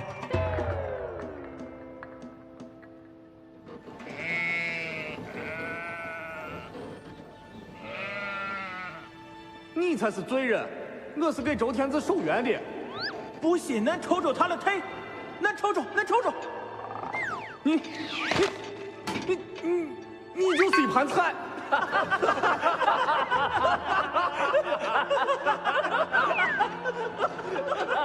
头羊，你的羊角最大最美。咦，胡说八道！俺的羊角才最大最美。你们才胡说！俺的羊角最威严。哼哼，是俺的，是俺的羊角，是俺的。哼，散伙，散就散，散，散伙。嘘，别吵，是俺嘞！鱼在找？干什么呢？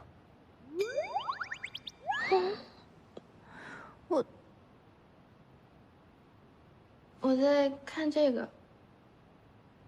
你没事吧？这个是四羊方尊。哦，商周时期以猪牛羊三牲作为祭祀，在青铜酒器中出现了以羊为造型的生尊。史学家们认为，四羊方尊先铸羊角与龙头，然后将其分别配置在外范内，再进行整体铸造，是传统泥范法铸制的巅峰之作，位列我国10大传世国宝的第3位。哦，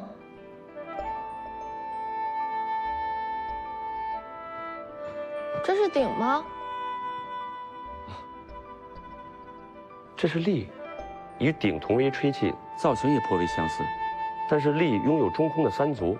据《周礼》记载，攻者10手内，乐者10手右。你看，前门的这个主拐人，应该是犯了罪才会受到月刑，所以被罚看守贵族元帘。古代人把吹器做成这样，是不是为了警醒百姓，做普法教育？你可以这样理解。仔细看它的器型，上层可以放入烹煮的食物，下层放入炭火，冒出的烟气可以顺利地从左右两侧的窗户和后面的镂空处排出。哦，像火锅。啥？传统认为，鼎烹煮肉食，笠则烹煮粮食作物。哦，电饭煲。这又是啥？哎，陶教授，这是香炉吗？那这口怎么是外扩的呀？这傻子到底从哪儿来的？连鬼都不认识。苍天大地，女娲娘娘，这是我5000年来听到最大的笑话了。这是簋，用于盛放黍稷。碗。周礼对于不同社会阶层如何使用鼎与簋有着非常严格的规定。至于你刚才说的赤口圆腹，属于簋的显著特征。跟我来。哎，这大鸟挺有意思的，这小花纹，没想到春秋战国的时候制造工艺能那么厉害。不是春秋的啦，我都3000岁了，知之无知。这是晋侯鸟尊，年代为西周中期偏早，宗庙礼器，凤鸟回眸造型，大鸟回望，小鸟依偎，全身布满纹饰，凤尾象鼻起支撑作用，造型奇特，巧夺天工。因为出土位置接近盗洞，发现时已破碎成100余块残片，经过艰难的1年多的修复，才能展现在观众面前。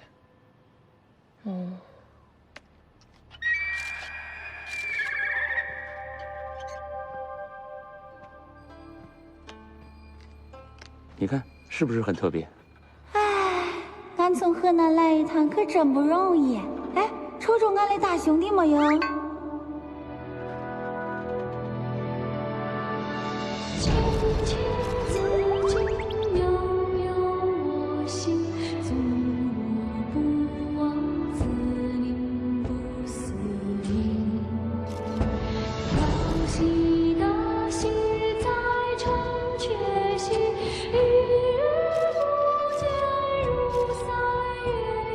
看这个部分。陶教授，孙导有点问题想要请教您。走吧。行，你也过来一下。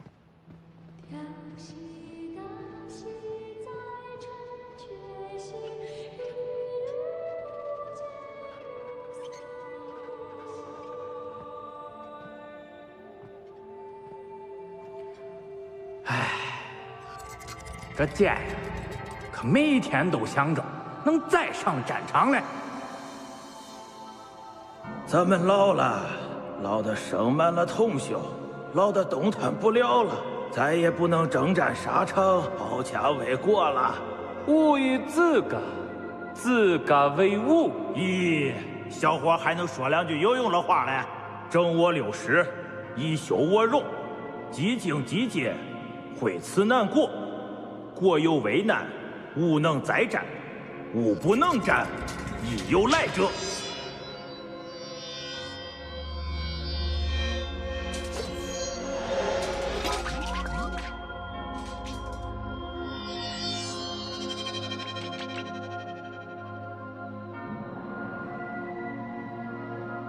七月无衣，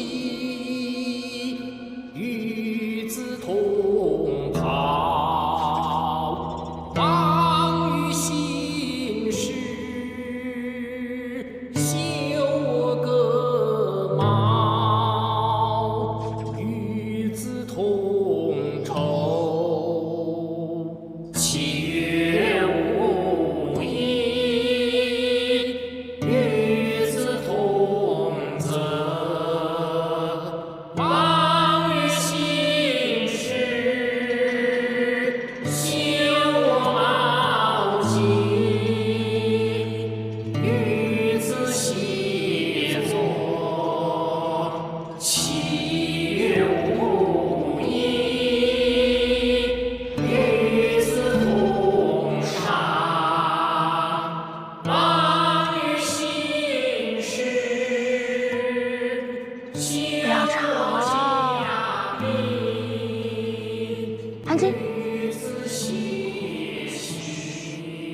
静，安静。嘘，别吵。于大早，别吵，别吵。别吵。我酷不酷炫？年纪轻轻的，耳朵还不好使呢。我在这儿呢，小朋友，别跟罪人说话，你才是罪人，我是给周天子守冤的，不信恁瞅瞅他的腿，你就是一盘菜。欧阳，你的羊角最大最美，挺有意思。胡说八道，俺的羊角才最大最美。仅仅是有意思。那是远远不够的。你知道《飞物语》这期拍摄了什么吗？他们为了拍摄民俗复原，走了大半个中国，采访到了许多有神奇传说的古老山寨。麦克居然能让你有危机感，也难怪。传统节日、24节气、神话传说，可看性和娱乐性很强，光从主题上就牢牢占了上风。我的风格是承认差距，然后干掉他们。干嘛？不是要找灵感吗？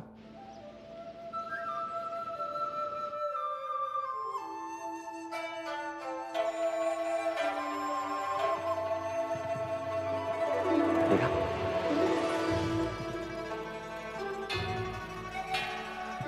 哎，你干嘛去？我不听音乐会。跟我来。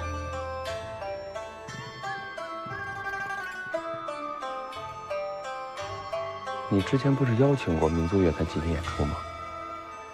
跟他们用的乐器不一样。今天我们不讲乐，只论礼。世人皆知中国是礼乐之邦，其实早在3000多年前，我们的礼乐文化就形成了丰富完整的体系。周人将18种用于宫廷雅乐的乐器分为刨、土、葛、木、石、金、丝与竹等8种材质。他们认为，8音俱全才能达到天人合一。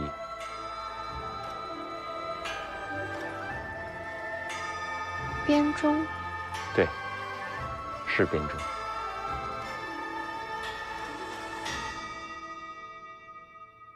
陶教授，好，大家休息一会儿。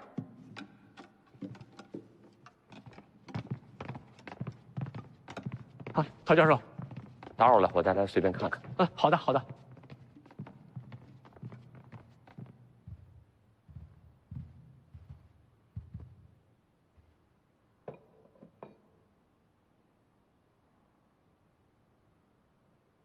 听音色。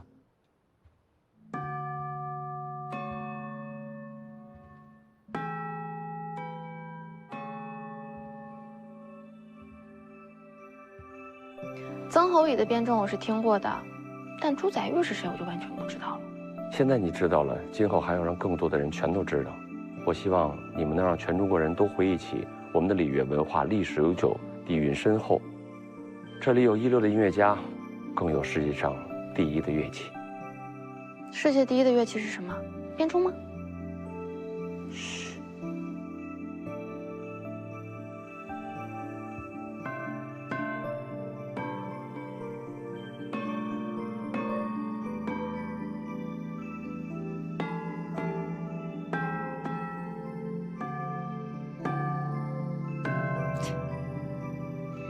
近几年来，国乐是有所复兴，但总的来说，还是西乐占据上风。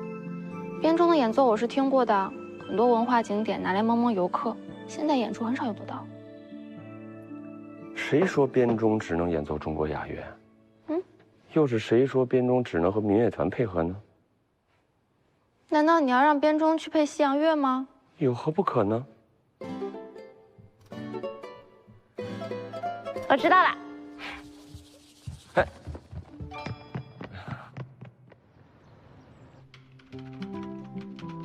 喂，你好，请问是师范大学音乐学院吗？我们这边有一个中和韶乐祭祀的一个栏目，想邀请您参与奏乐。好吧，好吧，谢谢，谢谢。下一个，下一个。我们这边大概拍3到4套。淑荣姐，你看。行，你到时候记一下。帽子不错，月宫到时候就用这一套。好。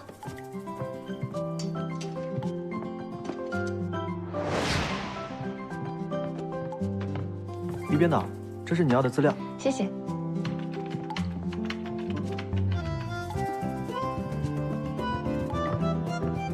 于编导，您辛苦了，我给您加点咖啡。谢谢。拿去复印10份。好。这是4个不同的音乐厅，这是它的内景，是一个黑匣子，特别是这个景啊，大厅在下午的时候阳光直射30度，非常漂亮。那个景。金鸡湖音乐厅，维也纳金色乐团常来演出。最后一个无锡大剧院，这是比较中国风的感觉。我觉得第一个定中间吧，那样采光会比较好看吧，对不对？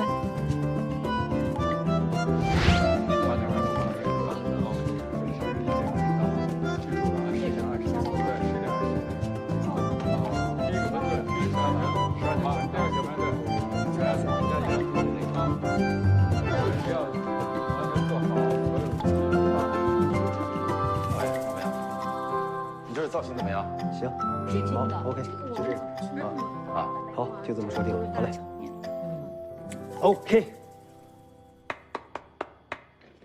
大家辛苦了，今天就到这儿。我请大家吃饭。我请，请客还抢啊？干脆这样，顾总你请吃晚饭，著名主持人你请吃宵夜。可。导演怎么办呢？我请吃早餐。啊，行。哎，我们是年轻人，您得请顿大餐。阿旭，你张嘴啊！我有那么老吗？啊，你这不变相说著名主持人吗？我错了。我从来没有觉得我行了行了，收拾一下，吃饭去吧。走，好，走，收拾，收工。收了。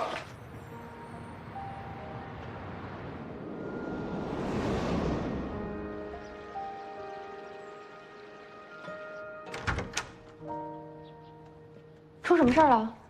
刚得到消息，飞屋宇也要拍中华韶乐。他们不是在拍民俗吗？怎么突然对雅乐感兴趣了？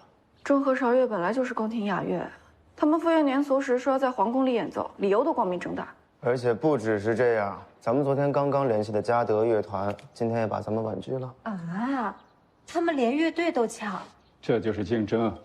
我们昨天联系乐队定场地的时候，风声早就传出去了。你现在说这些还有什么用吗？不如咱们换个主题吧。之前我联系过主持修复宣德路复原的大师，我再给他打个电话。我同意。你们这么没信心吗？小雨，这个 Mark 打造过6档国民节目，最长的真人秀做了10季，他是我们目前为止遇到过最强劲的对手。如果我们没有十足的把握，不如就避其锋芒。而且我觉得宣德路复原也不错呀，拍我们擅长的小剧场，观众也喜欢看。我不喜欢退而求其次。我已经决定了。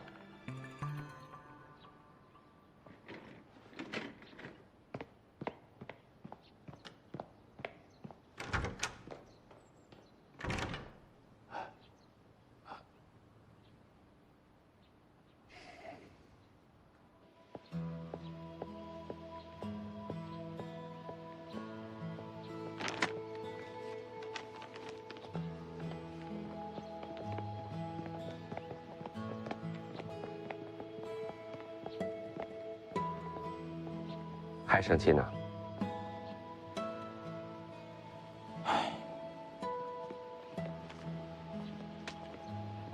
如果换作是你，你不生气吗？我不生气啊。不管是传承还是非遗物语，只要能好好的宣传我们中华传统文化，我都会高兴，都会支持啊。嗯。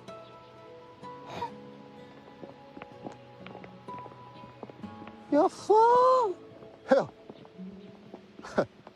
淘淘，听说你们选的选题也是礼乐啊？那可真不凑巧了。做哥哥的奉劝你一句，咱们做任何行业都要各据大。这么好的选题，你当然要请国际最顶尖的团队来做，对不对？不然落在那些既没经验又业余的人手里，那就是浪费了。咱中国人不是有句俗话吗？没有那金刚钻，甭揽那瓷器活。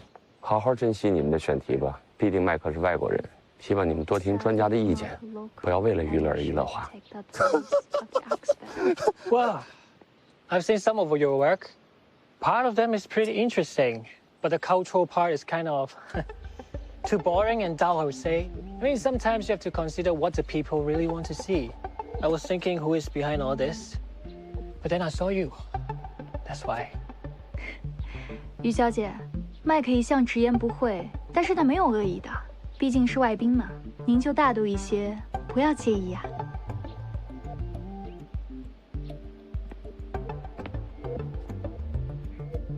张小姐，你真是心胸狭隘、自私自利、细微无常，寡廉鲜耻以冤报德，面目可憎。我也是直言直语，没有恶意啊，请你不要介意。陶唐，这就是你说的没风度吗？对于没有风度的人，根本不必讲风度。这句话，请你转告你身边的2位男士。What do you say？ 甭理他们 ，Michael， 格局小的人就这样，心眼贼拉小。Come on，Michael， 专家还等着咱们呢。听说有好多青铜器都是首次展示吗？啊？他特别喜欢历史。你们说啊，这一次我都准备了这么久。走，我也喜欢。这么大呀？是啊，好多我都没见过。这我也是第一次来。快点，你在里边等着。我看他们没见过。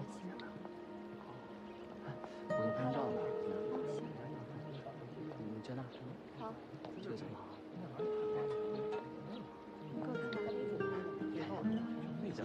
还可以的。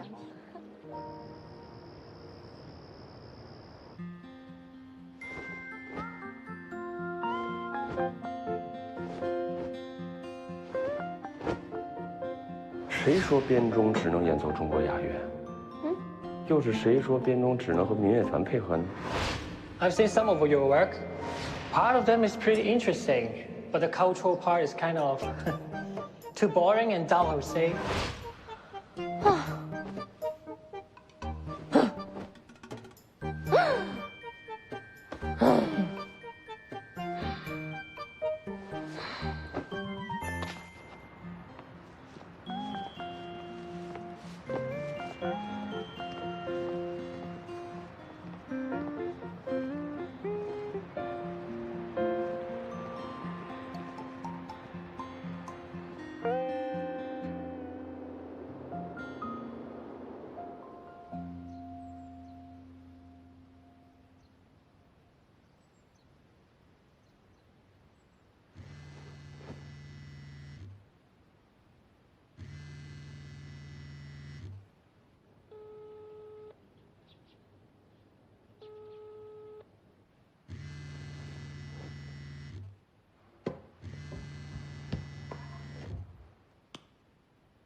马上来公司。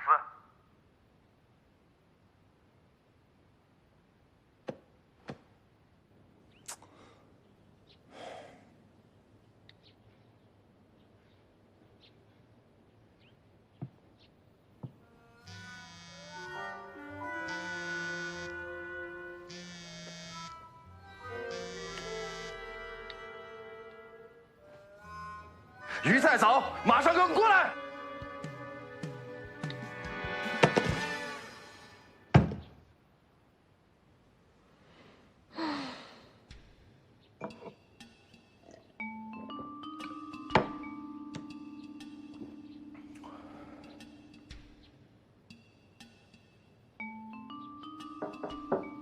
进。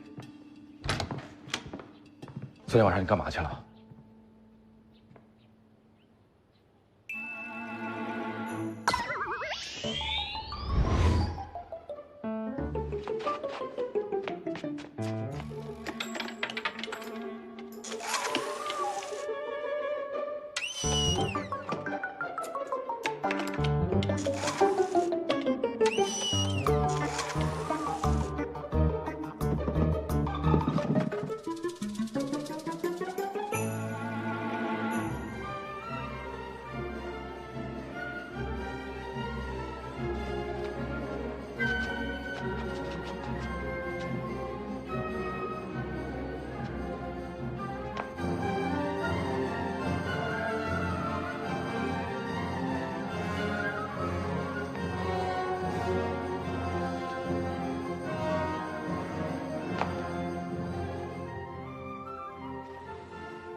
完了，完了。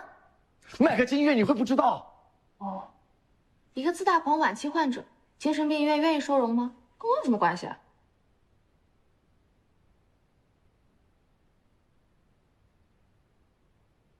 怎么了？你们俩不会怀疑是我做的吧？对，我第一个怀疑就是你。不实用。你能不能冷静点？你不要再替他辩解了。在一起工作这么久，我不相信你没有看出来，根本不是个正常人。你说什么？顾时用，你说够了没？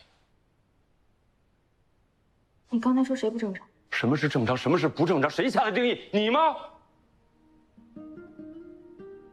顾时用，我希望你马上向他道歉。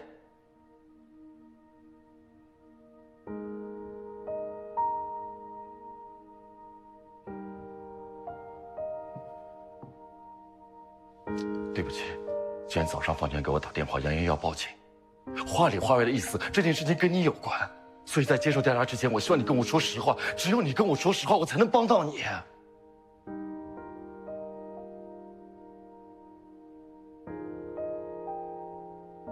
啊？麦克真的进医院了？是。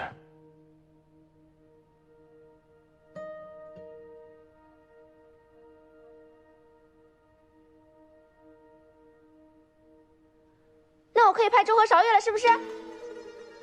可以拍了，可以拍了，可以拍了！宁宁、云云、莹莹、蓉蓉、瑶瑶，快来快来，可以照常拍摄了。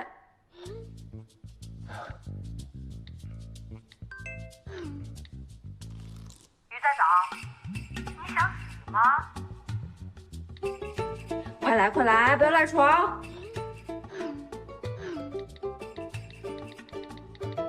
这么高兴，不知道的人以为他中彩票了。至少现在我们可以确定，他确实与此事无关，是件好事。我马上给律师打电话，避免后续的麻烦。你刚刚有跟陶教授学是吧？是的，那一会儿就可以拍了。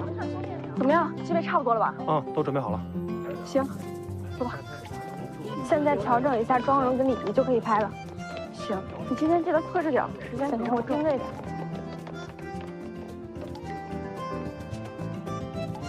木导，哎，上班差不多了，那准备开始了。多大上去吧。好，我去看一下汪姐准备怎么样。好好。汪姐，哎，待会儿没问题吧？能有什么问题啊？等一下让你们见识一下我深藏不露的一面。怎么样？那边准备好了吗？差不多了。陶教授他在教那些大师们祭拜的一些礼仪。左手在前，右手在后，抱圆，深深一揖。对，就是这样。这个千万不能出错啊，出错就献丑了。妆容也在修了，很快就能拍。不会下雨吧？应该不会吧。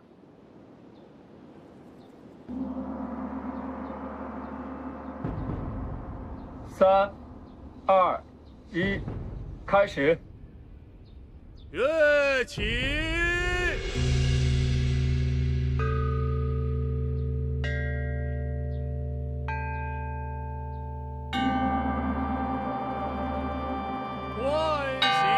礼，繁体为礼，而礼正是古代祭祀用的礼器。《礼记乐记》中也说：“乐者，天地之和也；礼者，天地之序也。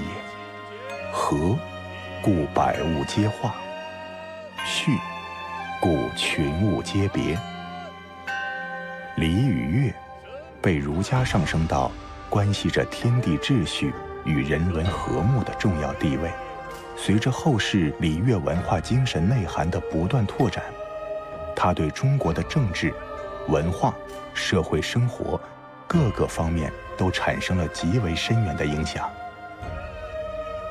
正如著名历史学者钱穆先生所言：“中国文化的特质是礼。西方语言中没有礼的同义词，它是整个中国人世界里一切习俗行为的准则，标志着中国的特殊性。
最新一期的传承节目用一种全新的形式向大家介绍了中国的礼乐文化，现场复原古代祭祀的过程，引入西方乐器，同我们的中华古典乐器同台竞技。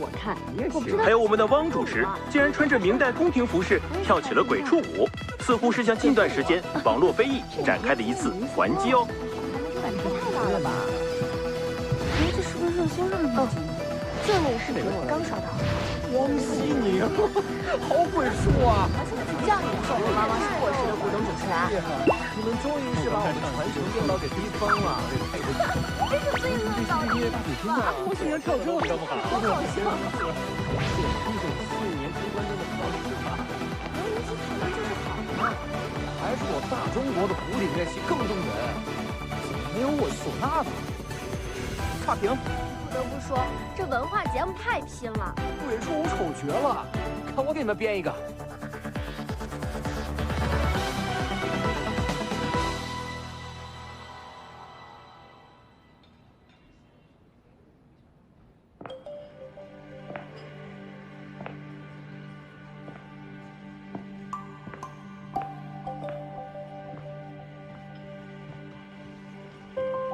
没想到你竟然会主动约见，怎么了？不生我气了吗？麦克的事是你做的。什么？我为什么呀？麦克的制作理念是让你完全放下偶像包袱，但对于你来说，参加真人秀只是为了增加曝光度，绝不能破坏你之间的荧幕形象。他最大的错误是真正把你当成了一个节目明星，而你是一个极为重视演艺生涯的演员。绝不甘愿沦为谐星，而他又是方权高价请来的 PD， 所以你只好给他一个很好的教训，对吗？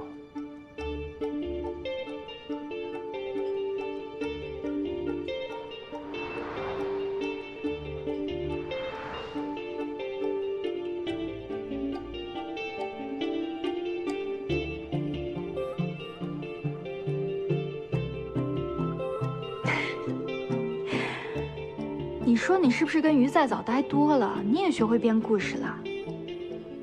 我是听说有人想好好教训他，结果他自己胆子太小，一脚踩空摔下了台阶。他就是破了点皮，他还借故从方权手中拿了一大笔补偿，他也不亏的。从今以后，他应该会谦卑很多。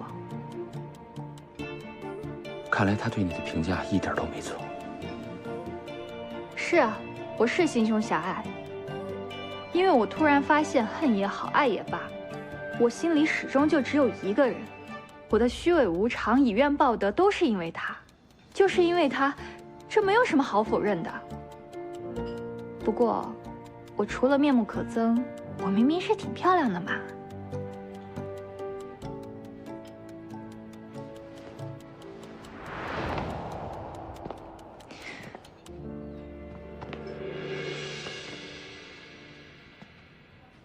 对不起，我错了。回到我身边好吗？你需要的不是我，而是一个心理医生。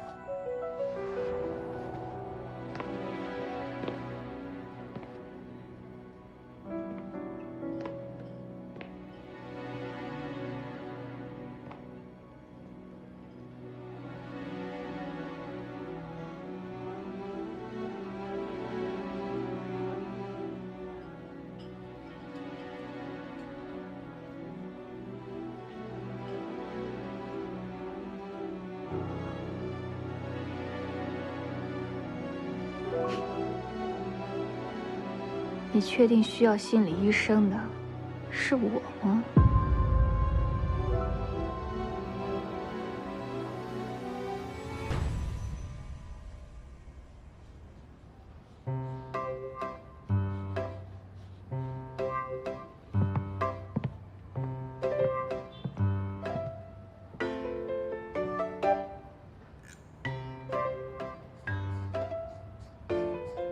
鱼在早呢？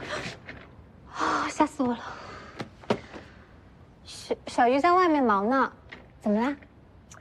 淑荣，你说什么鸟飞得最高啊？什么鸟飞得最高？哦，黑白兀鹫，听说能飞上上万米的高空呢。怎么了？你不觉得就是鱼在早吗？天天在外面瞎扑腾，敢和飞机肩并肩了。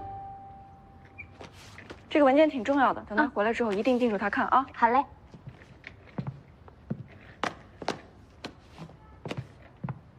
哎，还给我了，我看看。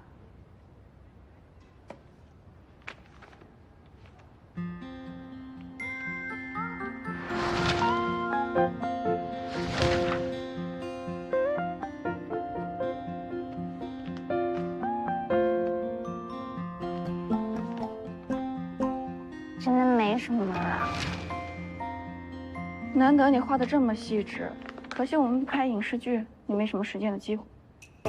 于编导，于编导，于编导，有您的快递，请签收一下。谢谢，不客气。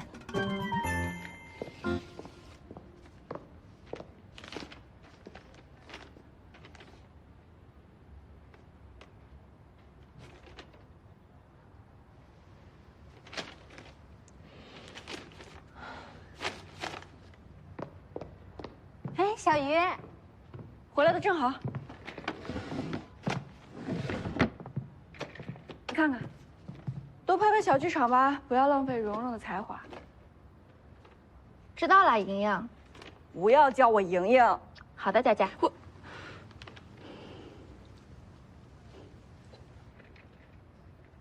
谁说非要拍电视剧才能实践呢？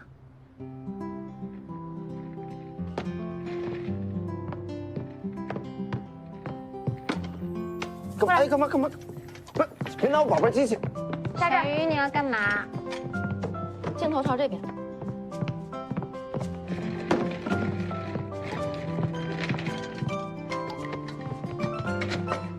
干嘛？我不行。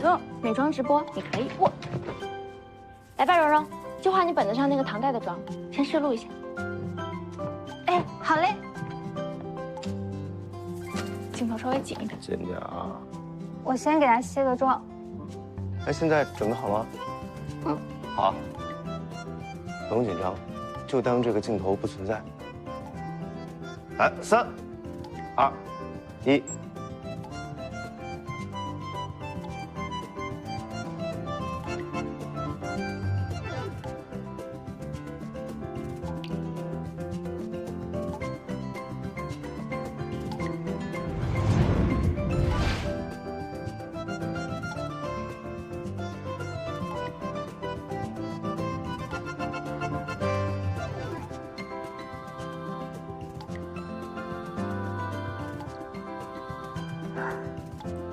画好了。我美吗？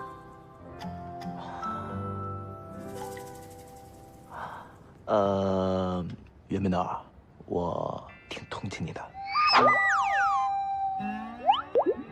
蓉蓉，咱商量个事儿啊，以后咱别做什么美妆直播了，不然观众一看见都以为进了恐怖直播呢，能把人家给吓。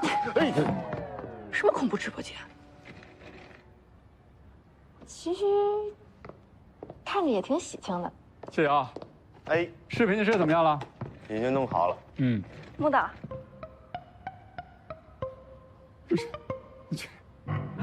穆导，这是唐代九云复原妆。哦，这个审美好，特别好。在哪里？就在剪接房呢。好，你们继续。继续，赶紧把妆卸了，简直就是个女鬼。我烦人呢。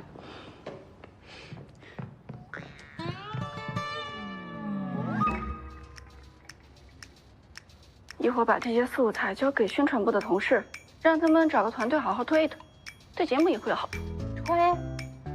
推什么啊？总感觉少点什么。背景有点简陋，缺乏包装。他也不怎么爱说话，不过还好，都不是什么大问题。正式运营之前，全部可以解决。不行的，我不行，我想都没想过，我真不行。充分的宣传加上营销，再加上你的技术，假以时日，你一定可以成为当红的美妆博主。不仅仅是为了你，也是为了公司。放心吧，一切交给我了。到底少什么呢？总之，先试试看吧。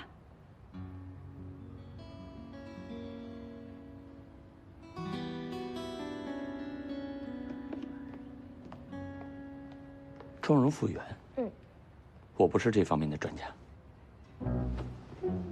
青铜漆器、缂丝陶瓷，难道都是你的专业吗？我认识从事妆比复原的专家，可以为你们介绍。不行，你得全程配合拍摄。你松手，我不会跑的。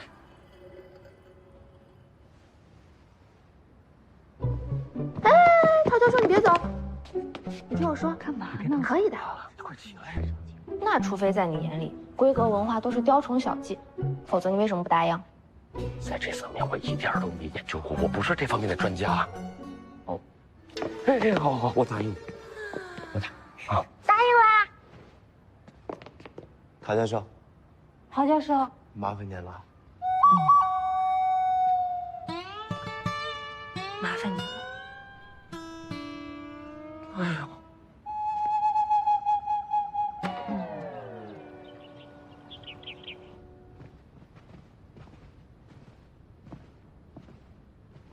《战国策·赵策》记载，郑国之女粉白带黑，说明粉与带早在战国时期便出现在女性的日常生活里。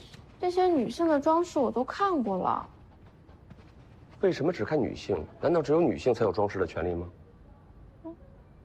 你看，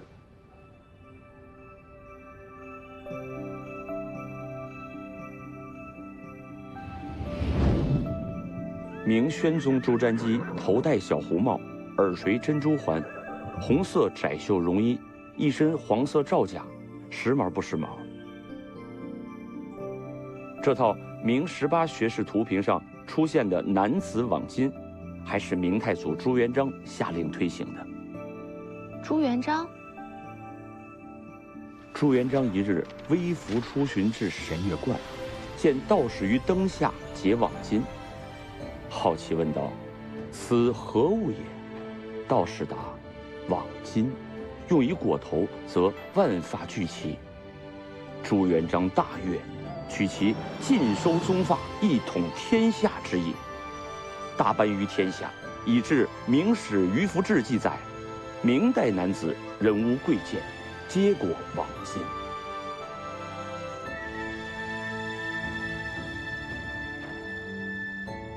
哦，当年沈从文先生仅从《韩熙载宴图》的语言肤色便可推断，画作介于南唐覆灭以后太宗淳化元年以前。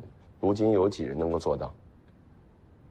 现在你们要做妆容复原，可以，但妆容服饰审美的变化背后有没有特定的社会背景，又折射出怎样的文化含义呢？中国上下5000年，人的衣冠器物无不用意深远，做100期节目去解读也无法一一穷尽。那么本次的主题是否可以不限于妆粉呢？那不做妆粉还能做什么呢？是啊，陶教授，那还能做什么呢？有一个人或许可以帮你们。谁呀？想知道？《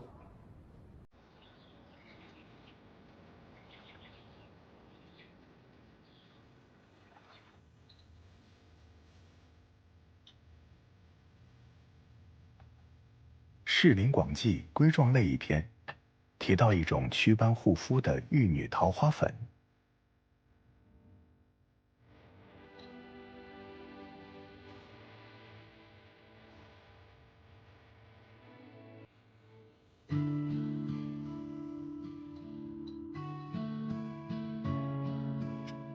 中国的历代医案中，出现了很多美容养生的医方。杜琼的工作室就是专门从事古方妆品复原的，他做这一行已经8年了。益母草，一名火坎草，茎生如麻，而叶插小，开紫花。端午间采晒烧灰，用稠米引馊团如鹅卵大，熟炭火断1伏时，火勿令焰焰，极黑，取出捣碎，再馊炼2次。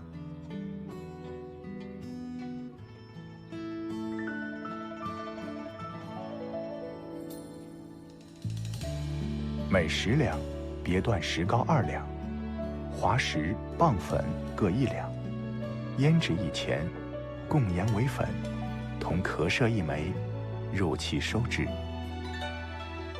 这样制作的玉女桃花粉，有祛风刺、滑肌肉、消斑点、助滋容的奇效。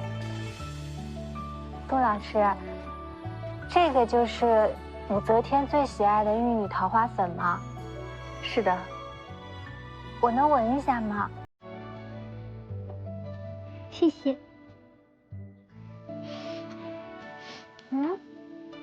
这里没有桃花的味道啊。它是以益母草灰为主料所调配的，名为玉女桃花，说的是在唐朝的时候，那些贵族女子长期使用它来调理肌肤，使其莹润洁白，面如桃花一般娇艳。现在有很多化学妆品，号称是可以让肌肤洁白无瑕，实际上都是以遮盖为目的，这不是本末倒置了吗？内外兼修，养颜护肤，这才是我们做传统妆品的特色。嗯。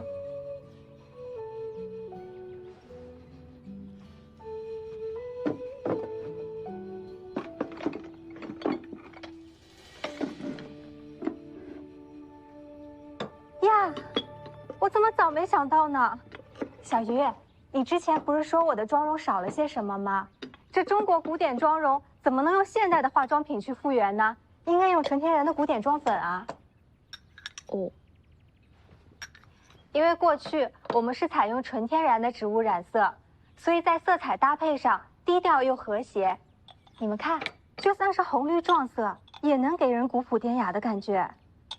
呀，还有这个粉红色，香妃色，海棠红。对对对，明明我们在色彩的划分上更细腻，也更雅致，所以我觉得我们的妆容应该和服饰一起配合，这样才能达到最佳的效果啊。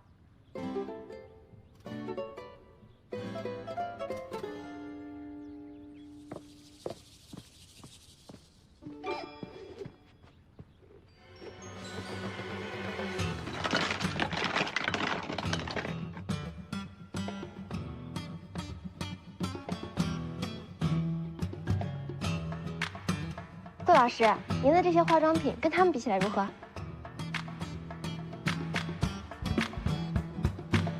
小鱼，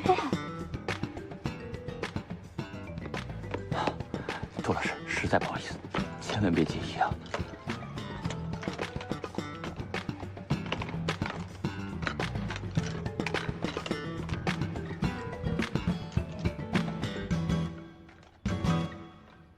顾老师。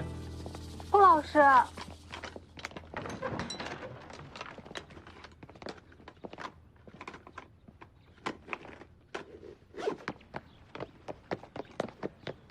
我带你来是寻找灵感，不是来踢馆的，不许主动挑衅。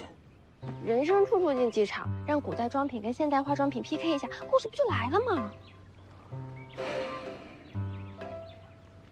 好嘛好嘛，不比就不比，你别生气，而且更色。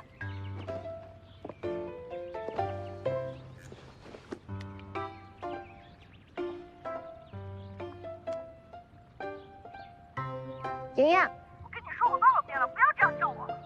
开工啦！出来盯一下画面，行吗？可以吗？怎么上可以的。咱们抓紧时间啊！这个位置差不多。这个小王往左，往左，往左，往左。哎，对，往左调一下。往左。我再看一下。这边好像有时间。行，哎，再过来点来。于在的不是应该在这个组吗？他人呢？他是有更重要的事，把这组丢给我了。你什么时候开始听他的了？光现在调一下。那我能怎么办？抓他打一顿。哎，好主意。打不过。袁编导，受累过来一下。我们先聊。这个可以。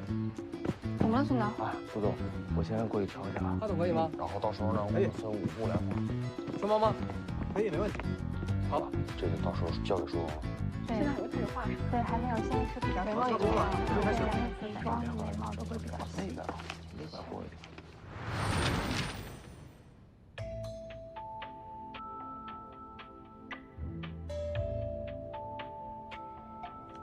盛唐桃花妆，时人最爱的桃花妆，描出弯曲如月的柳叶眉。眉形比早期略宽，眉尾两端较尖，带色偏重，又称雀月眉。唐人唇妆花样繁多，仅《宋人清异录》便记载16种之多，张扬艳丽，可见一斑。温庭筠的《菩萨蛮》有句“铺蕊天黄紫，荷花满翠环”，一个“荷”字，道出当时花店使用的一种特殊荷胶，只需轻喝一口气，便可贴牢面花。桃花妆比飞霞妆的胭脂更浓，成妆效果也更为从容华美。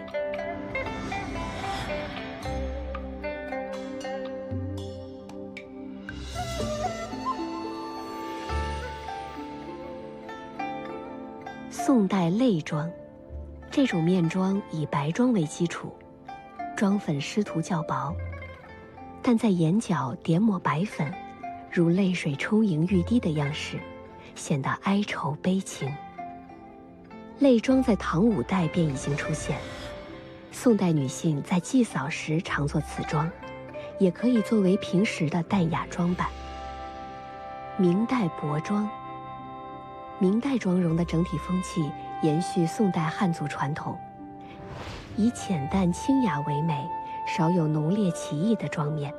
有些中老年命妇甚至接近素颜，类似现在的裸妆。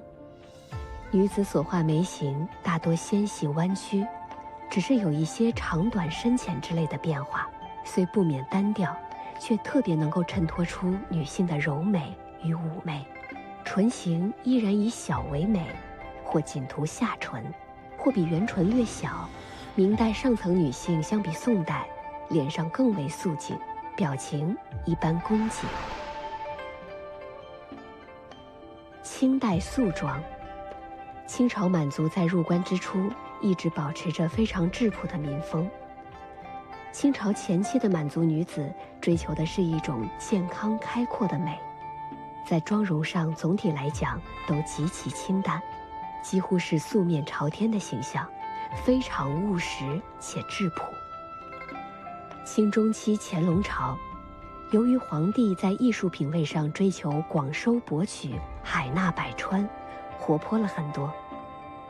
满族后妃的唇妆出现了地盖天的款式，眉形则大多较为平顺，胭脂非常克制，眼妆基本不画。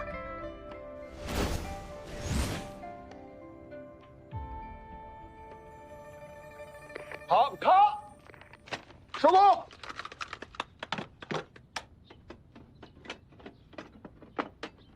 前期以复原古典妆发为主题投放的短视频非常受欢迎，蓉蓉叔也在一夜之间成为了颇具热度的美妆达人。好，谢谢大家。下一步呢，我们打算将美妆短视频与品牌深度结合。翻一下。好。来，样品送来了，给大家发一下。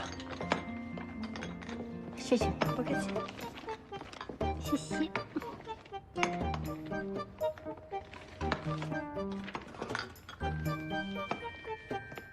你自己有，别总看别人的。我知道，就看看。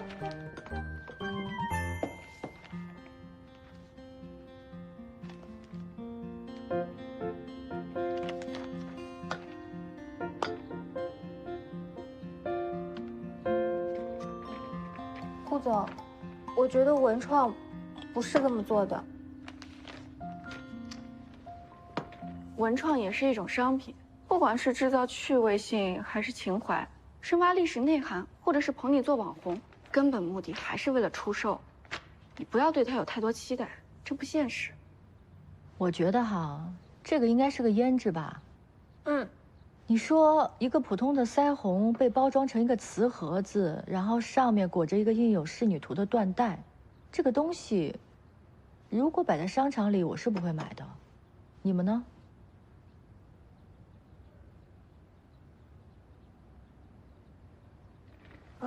我这里有资料给大家看一下。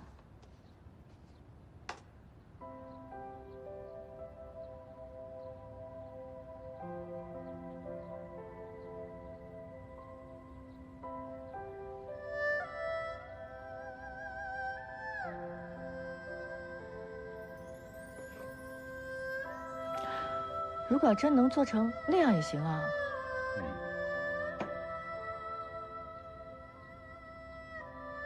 为什么我们的技术进步了，但是做出来的东西却越来越粗糙呢？是因为我们不是发自真心的喜欢它，光靠营销情怀，我们又能走多远呢？如果文创不走心，那做出来的东西和励志的纪念品又有什么区别呢？我知道杜老师是很用心的去做了复原的，能不能请设计师也重新设计呢？有道理，我觉得。世荣，我觉得以后表达自己的观点，你可以大胆一点，放开一点，没人说什么呀，都在探讨，没关系，大胆一点说。顾总，对不起，是我多话了。那个顾总，研发团队把产品送过来也是希望听听大家的意见。既然我们觉得不满意，可以让他们拿去修改。设计这行吧，需要靠天分，如果没有天分，改100遍也不过如此。既然我们是合作的产品，当然希望找对人。我会让他们换掉设计师。淑荣，你的建议很好。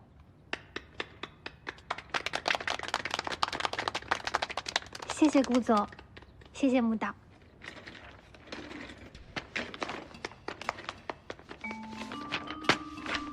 于编导，这什么啊？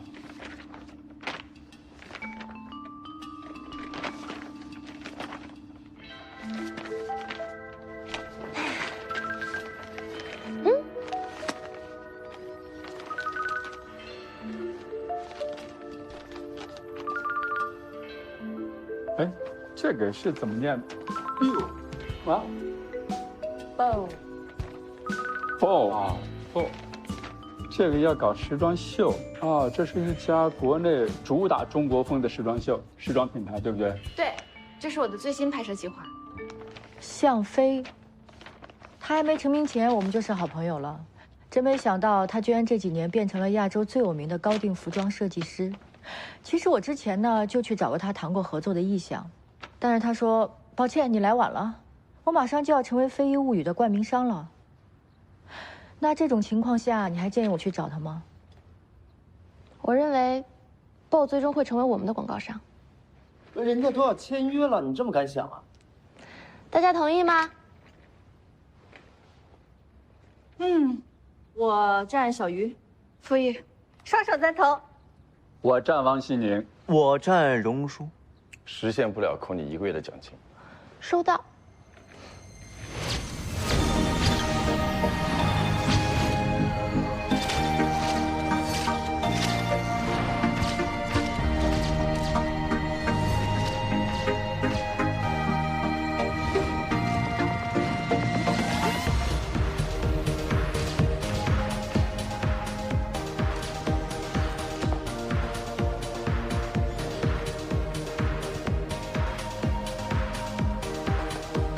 漂亮，太美了。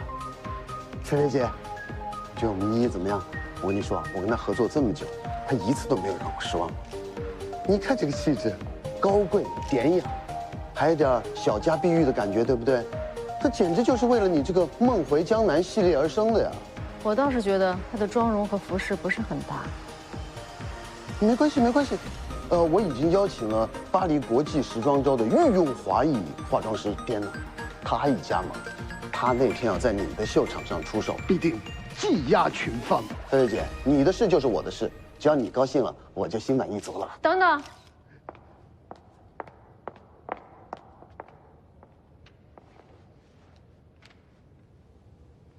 好可怕呀！什么叫好可怕？这叫好可爱，好不好？我告诉你啊，人家不光是首席设计师，人家是品牌的创始人，他的态度对我们的合作至关重要。以后在他面前永远别说 no 啊。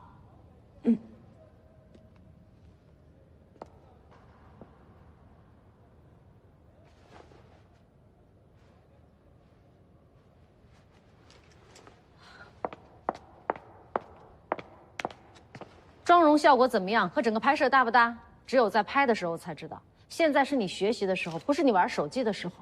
好，我知道了，我会认真观摩的。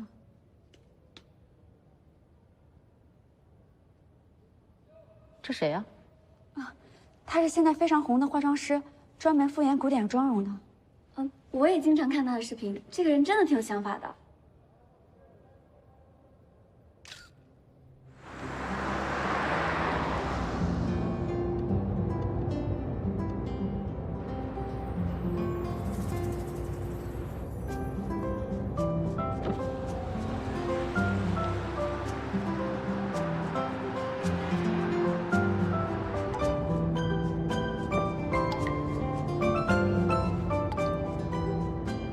她是现在非常红的化妆师，专门复原古典妆容的。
这么快就推出一个网红化妆师，还成功把他送到这儿来，你真费心思啦。我很忙的，想找人斗嘴别找我。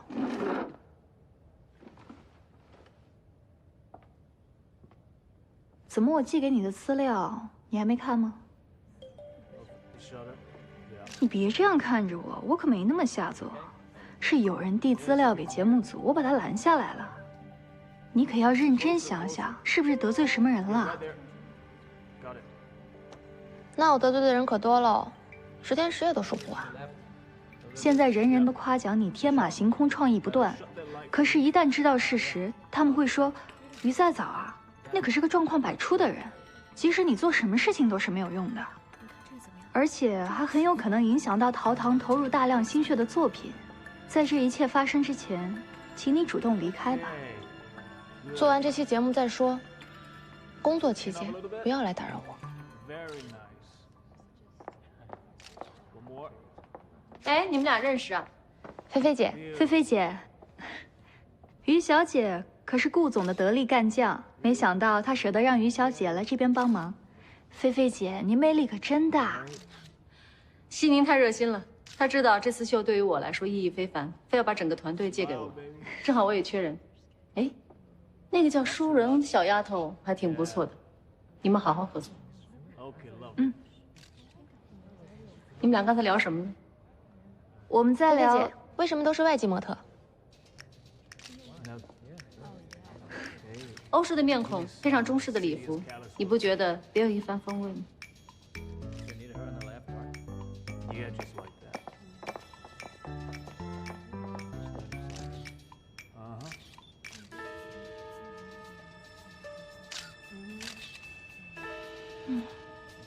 不伦不类。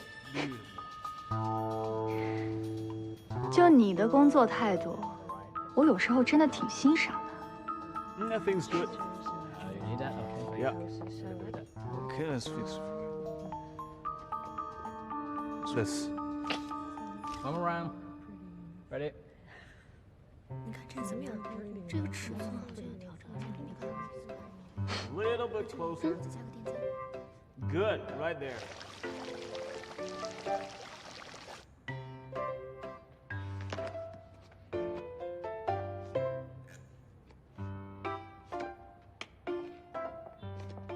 大家吃宵夜来了，都是好吃的。王姐，谁吃谁过来拿啊！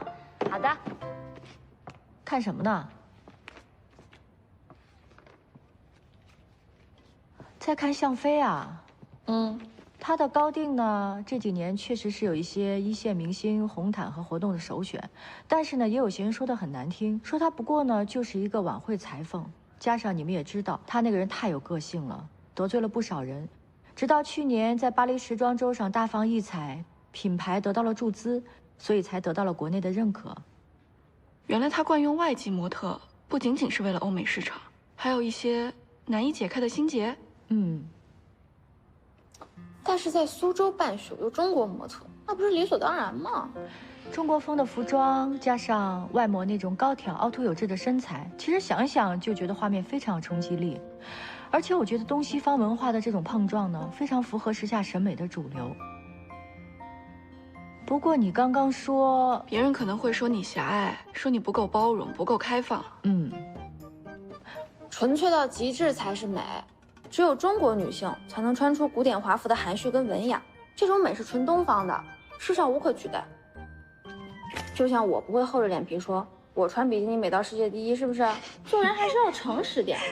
为了正确而正确，那是绝对的愚蠢。我觉得我们现在首要任务不是想模特的事儿，而是想怎么把那个非遗物语给踢出局。这不是正在准备吗？先吃点东西吧。来，你看这拍的，都是什么呀？汪姐买了什么呀？这是不累。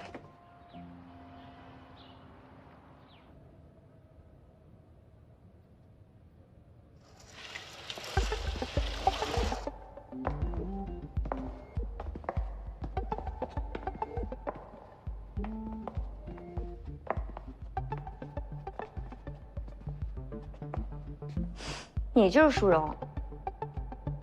啊，你好。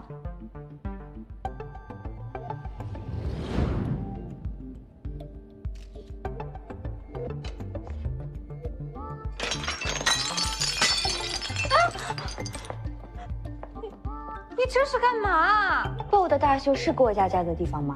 随便一个化妆师就能空降，还打算拿这些破烂玩意儿去糟蹋模特的脸？我是向飞姐专门邀请来的，请你说话客气一些。请菲菲姐来。戴安娜，菲菲姐的总部开会，明天才能飞回来。那就等菲菲姐来了再定妆容风格吧。戴安娜，菲菲姐的意思是以您为主，再添点有趣的古典元素。淑荣的妆容设计确实有点特色。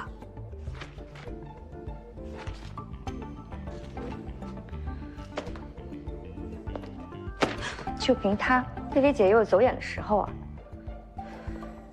你们准备吧。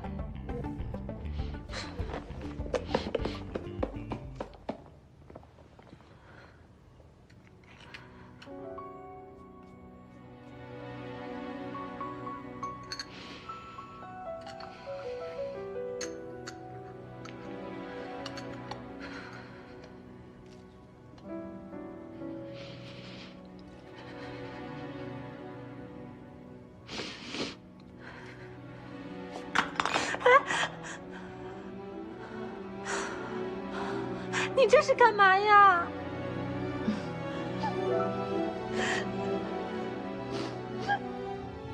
？Hey, you alright? What happened? What happened?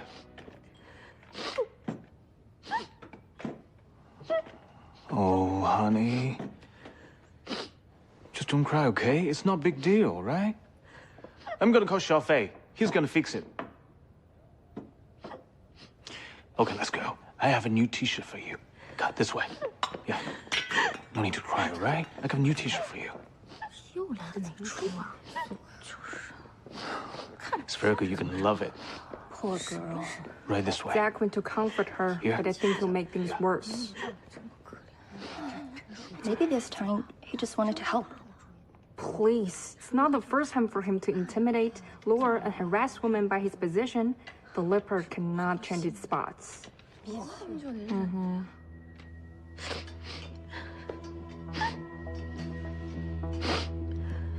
You don't need to argue with Diana, okay? She's always like this. She listens to no one. Even Xiaofei's words means nothing to her. This is for you. Take it. 谢谢。 You're welcome.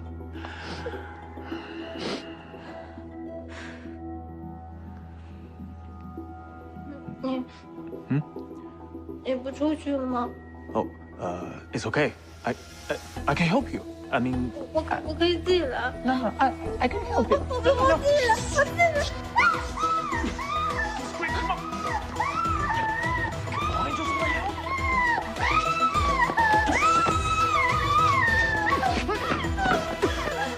臭流氓！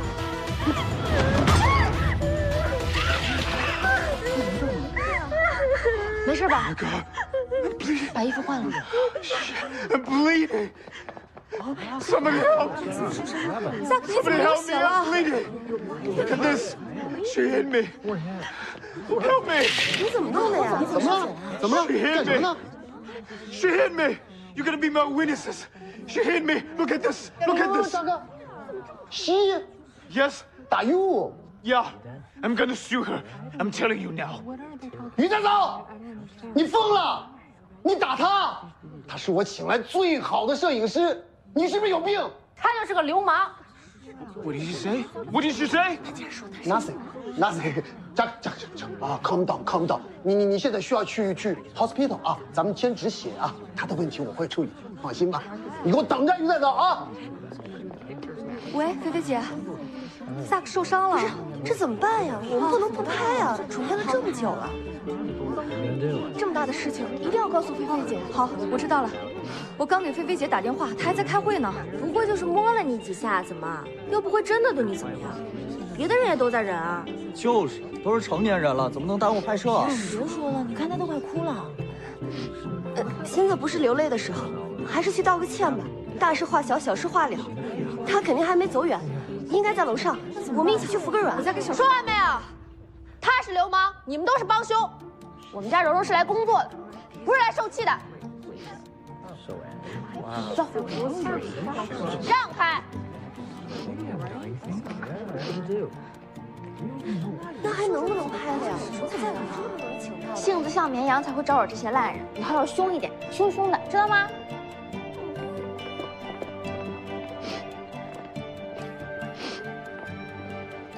连 Zack 都敢打，真没见过活得这么任性的人。哦，对了，这好像不是他第一次动手打人了吧？还有 Mike， 暴力狂。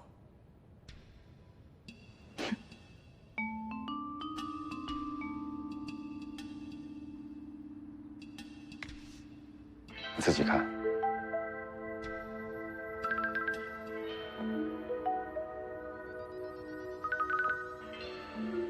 哇哦，我还蛮上镜的嘛。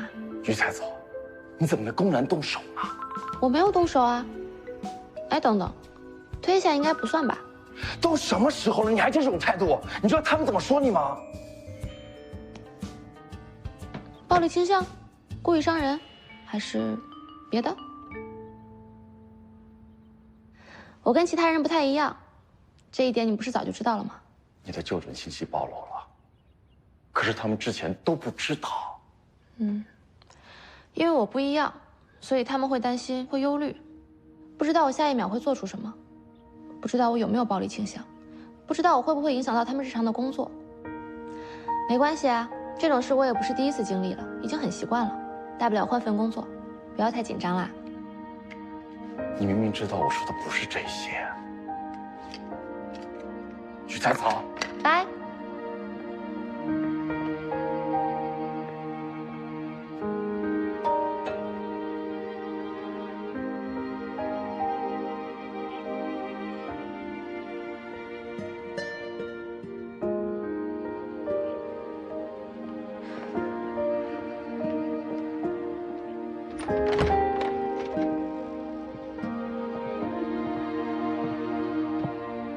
顾总，有份文件你得签一下。我想一个人待一会儿。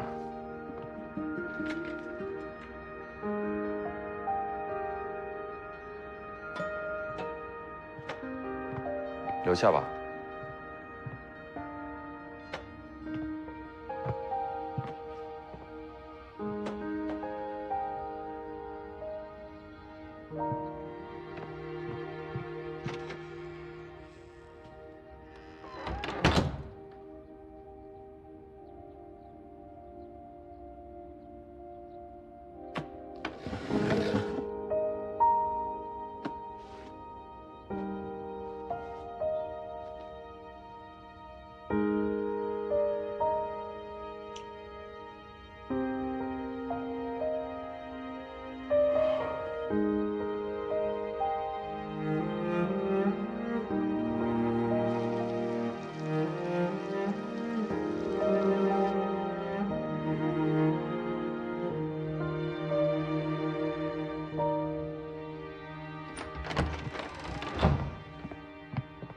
陶唐，你到底干了些什么？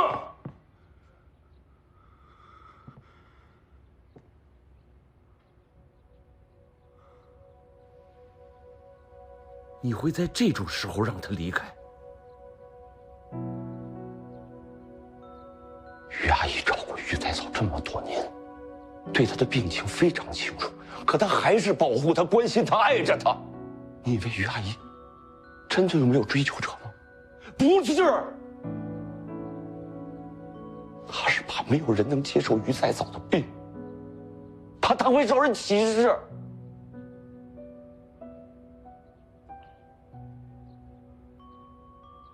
我爸也知道吗？当然。所以，你们都瞒着我。于彩草从来没有伤害过任何人，我不会对他失望，因为他现在的样子就已经很好了。还有，你千万别忘了，从来不是于彩草需要你们，而是你们需要他。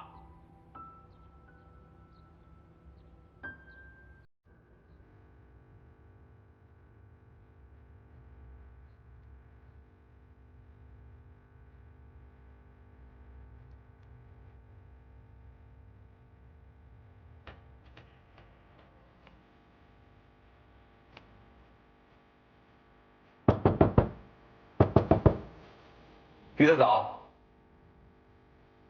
于太早，于太早。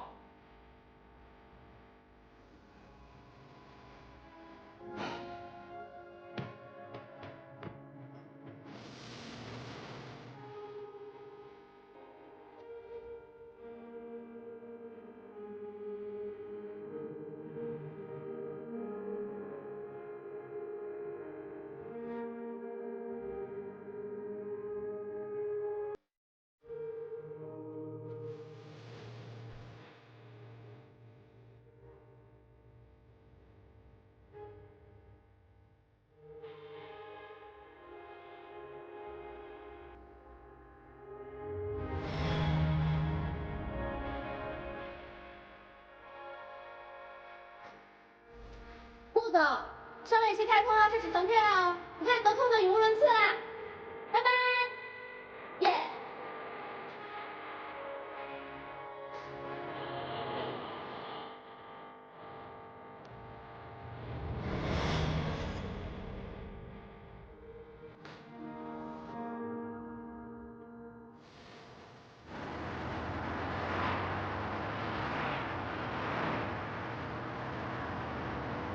可怜的顾时庸，或许连他自己都未察觉，愤怒和失望往往出自对爱意的渴求。爱上于在草，是天下最可悲的事。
你怎么一个人待在这儿啊？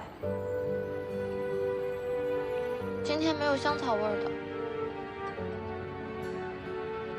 香草冰激凌在我这里，抓到了我就给你。最后一个就是让你买走的，别动！你来抓我呀！别动！抓不到！来呀！你抓不到我！别跑！小鬼，别跑！别跑呀！站住！来呀！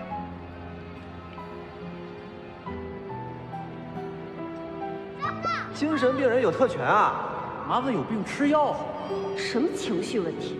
反社会才对。这病要是先天的，那没救了。不管，要出大问题吧？新闻看3天吧，谁知道之前泄露他人隐私吧？挨打打，真正在这种人眼里，暴力你和一块猪肉没区别。别跑！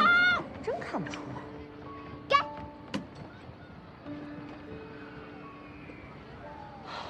我的香草冰淇淋。小明，该走了。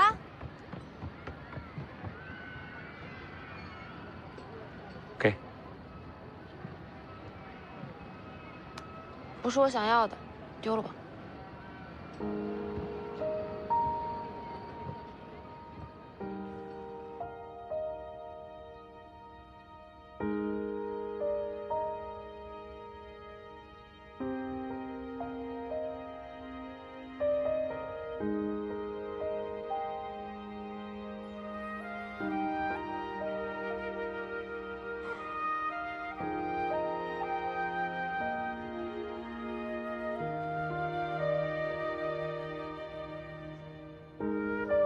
行，就这样吧。来了，王姐。哎，王姐，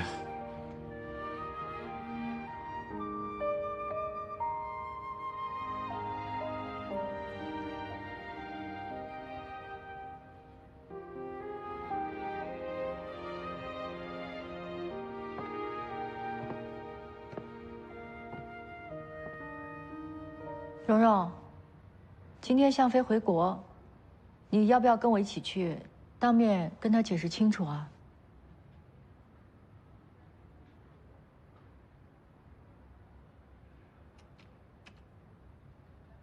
哎，我跟你说话呢，没听见啊？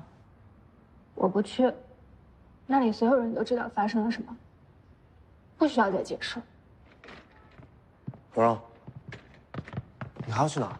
我去找小鱼。你现在找他，道歉啊！该挽回的时候没有挽回，你现在去找他，就是给他带来2次伤害。王姐，我们相处了这么久，小鱼有伤害过别人吗？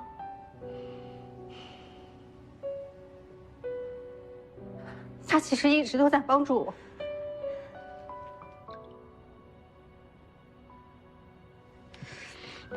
我给你看，我妈摔断了腿要做手术，可是我的钱是先垫付了房租和学费，是她转账给我，帮我渡过难关。看到我被人欺负，是她不问缘由就替我出头。到底是好人还是坏人，我分得清。如果鱼再早不正常，那什么才是正常人？是那群坐视他人受到欺辱还若无其事的旁观者吗？还是我们这些明知道他很无辜，还眼睁睁看他离开的好伙伴？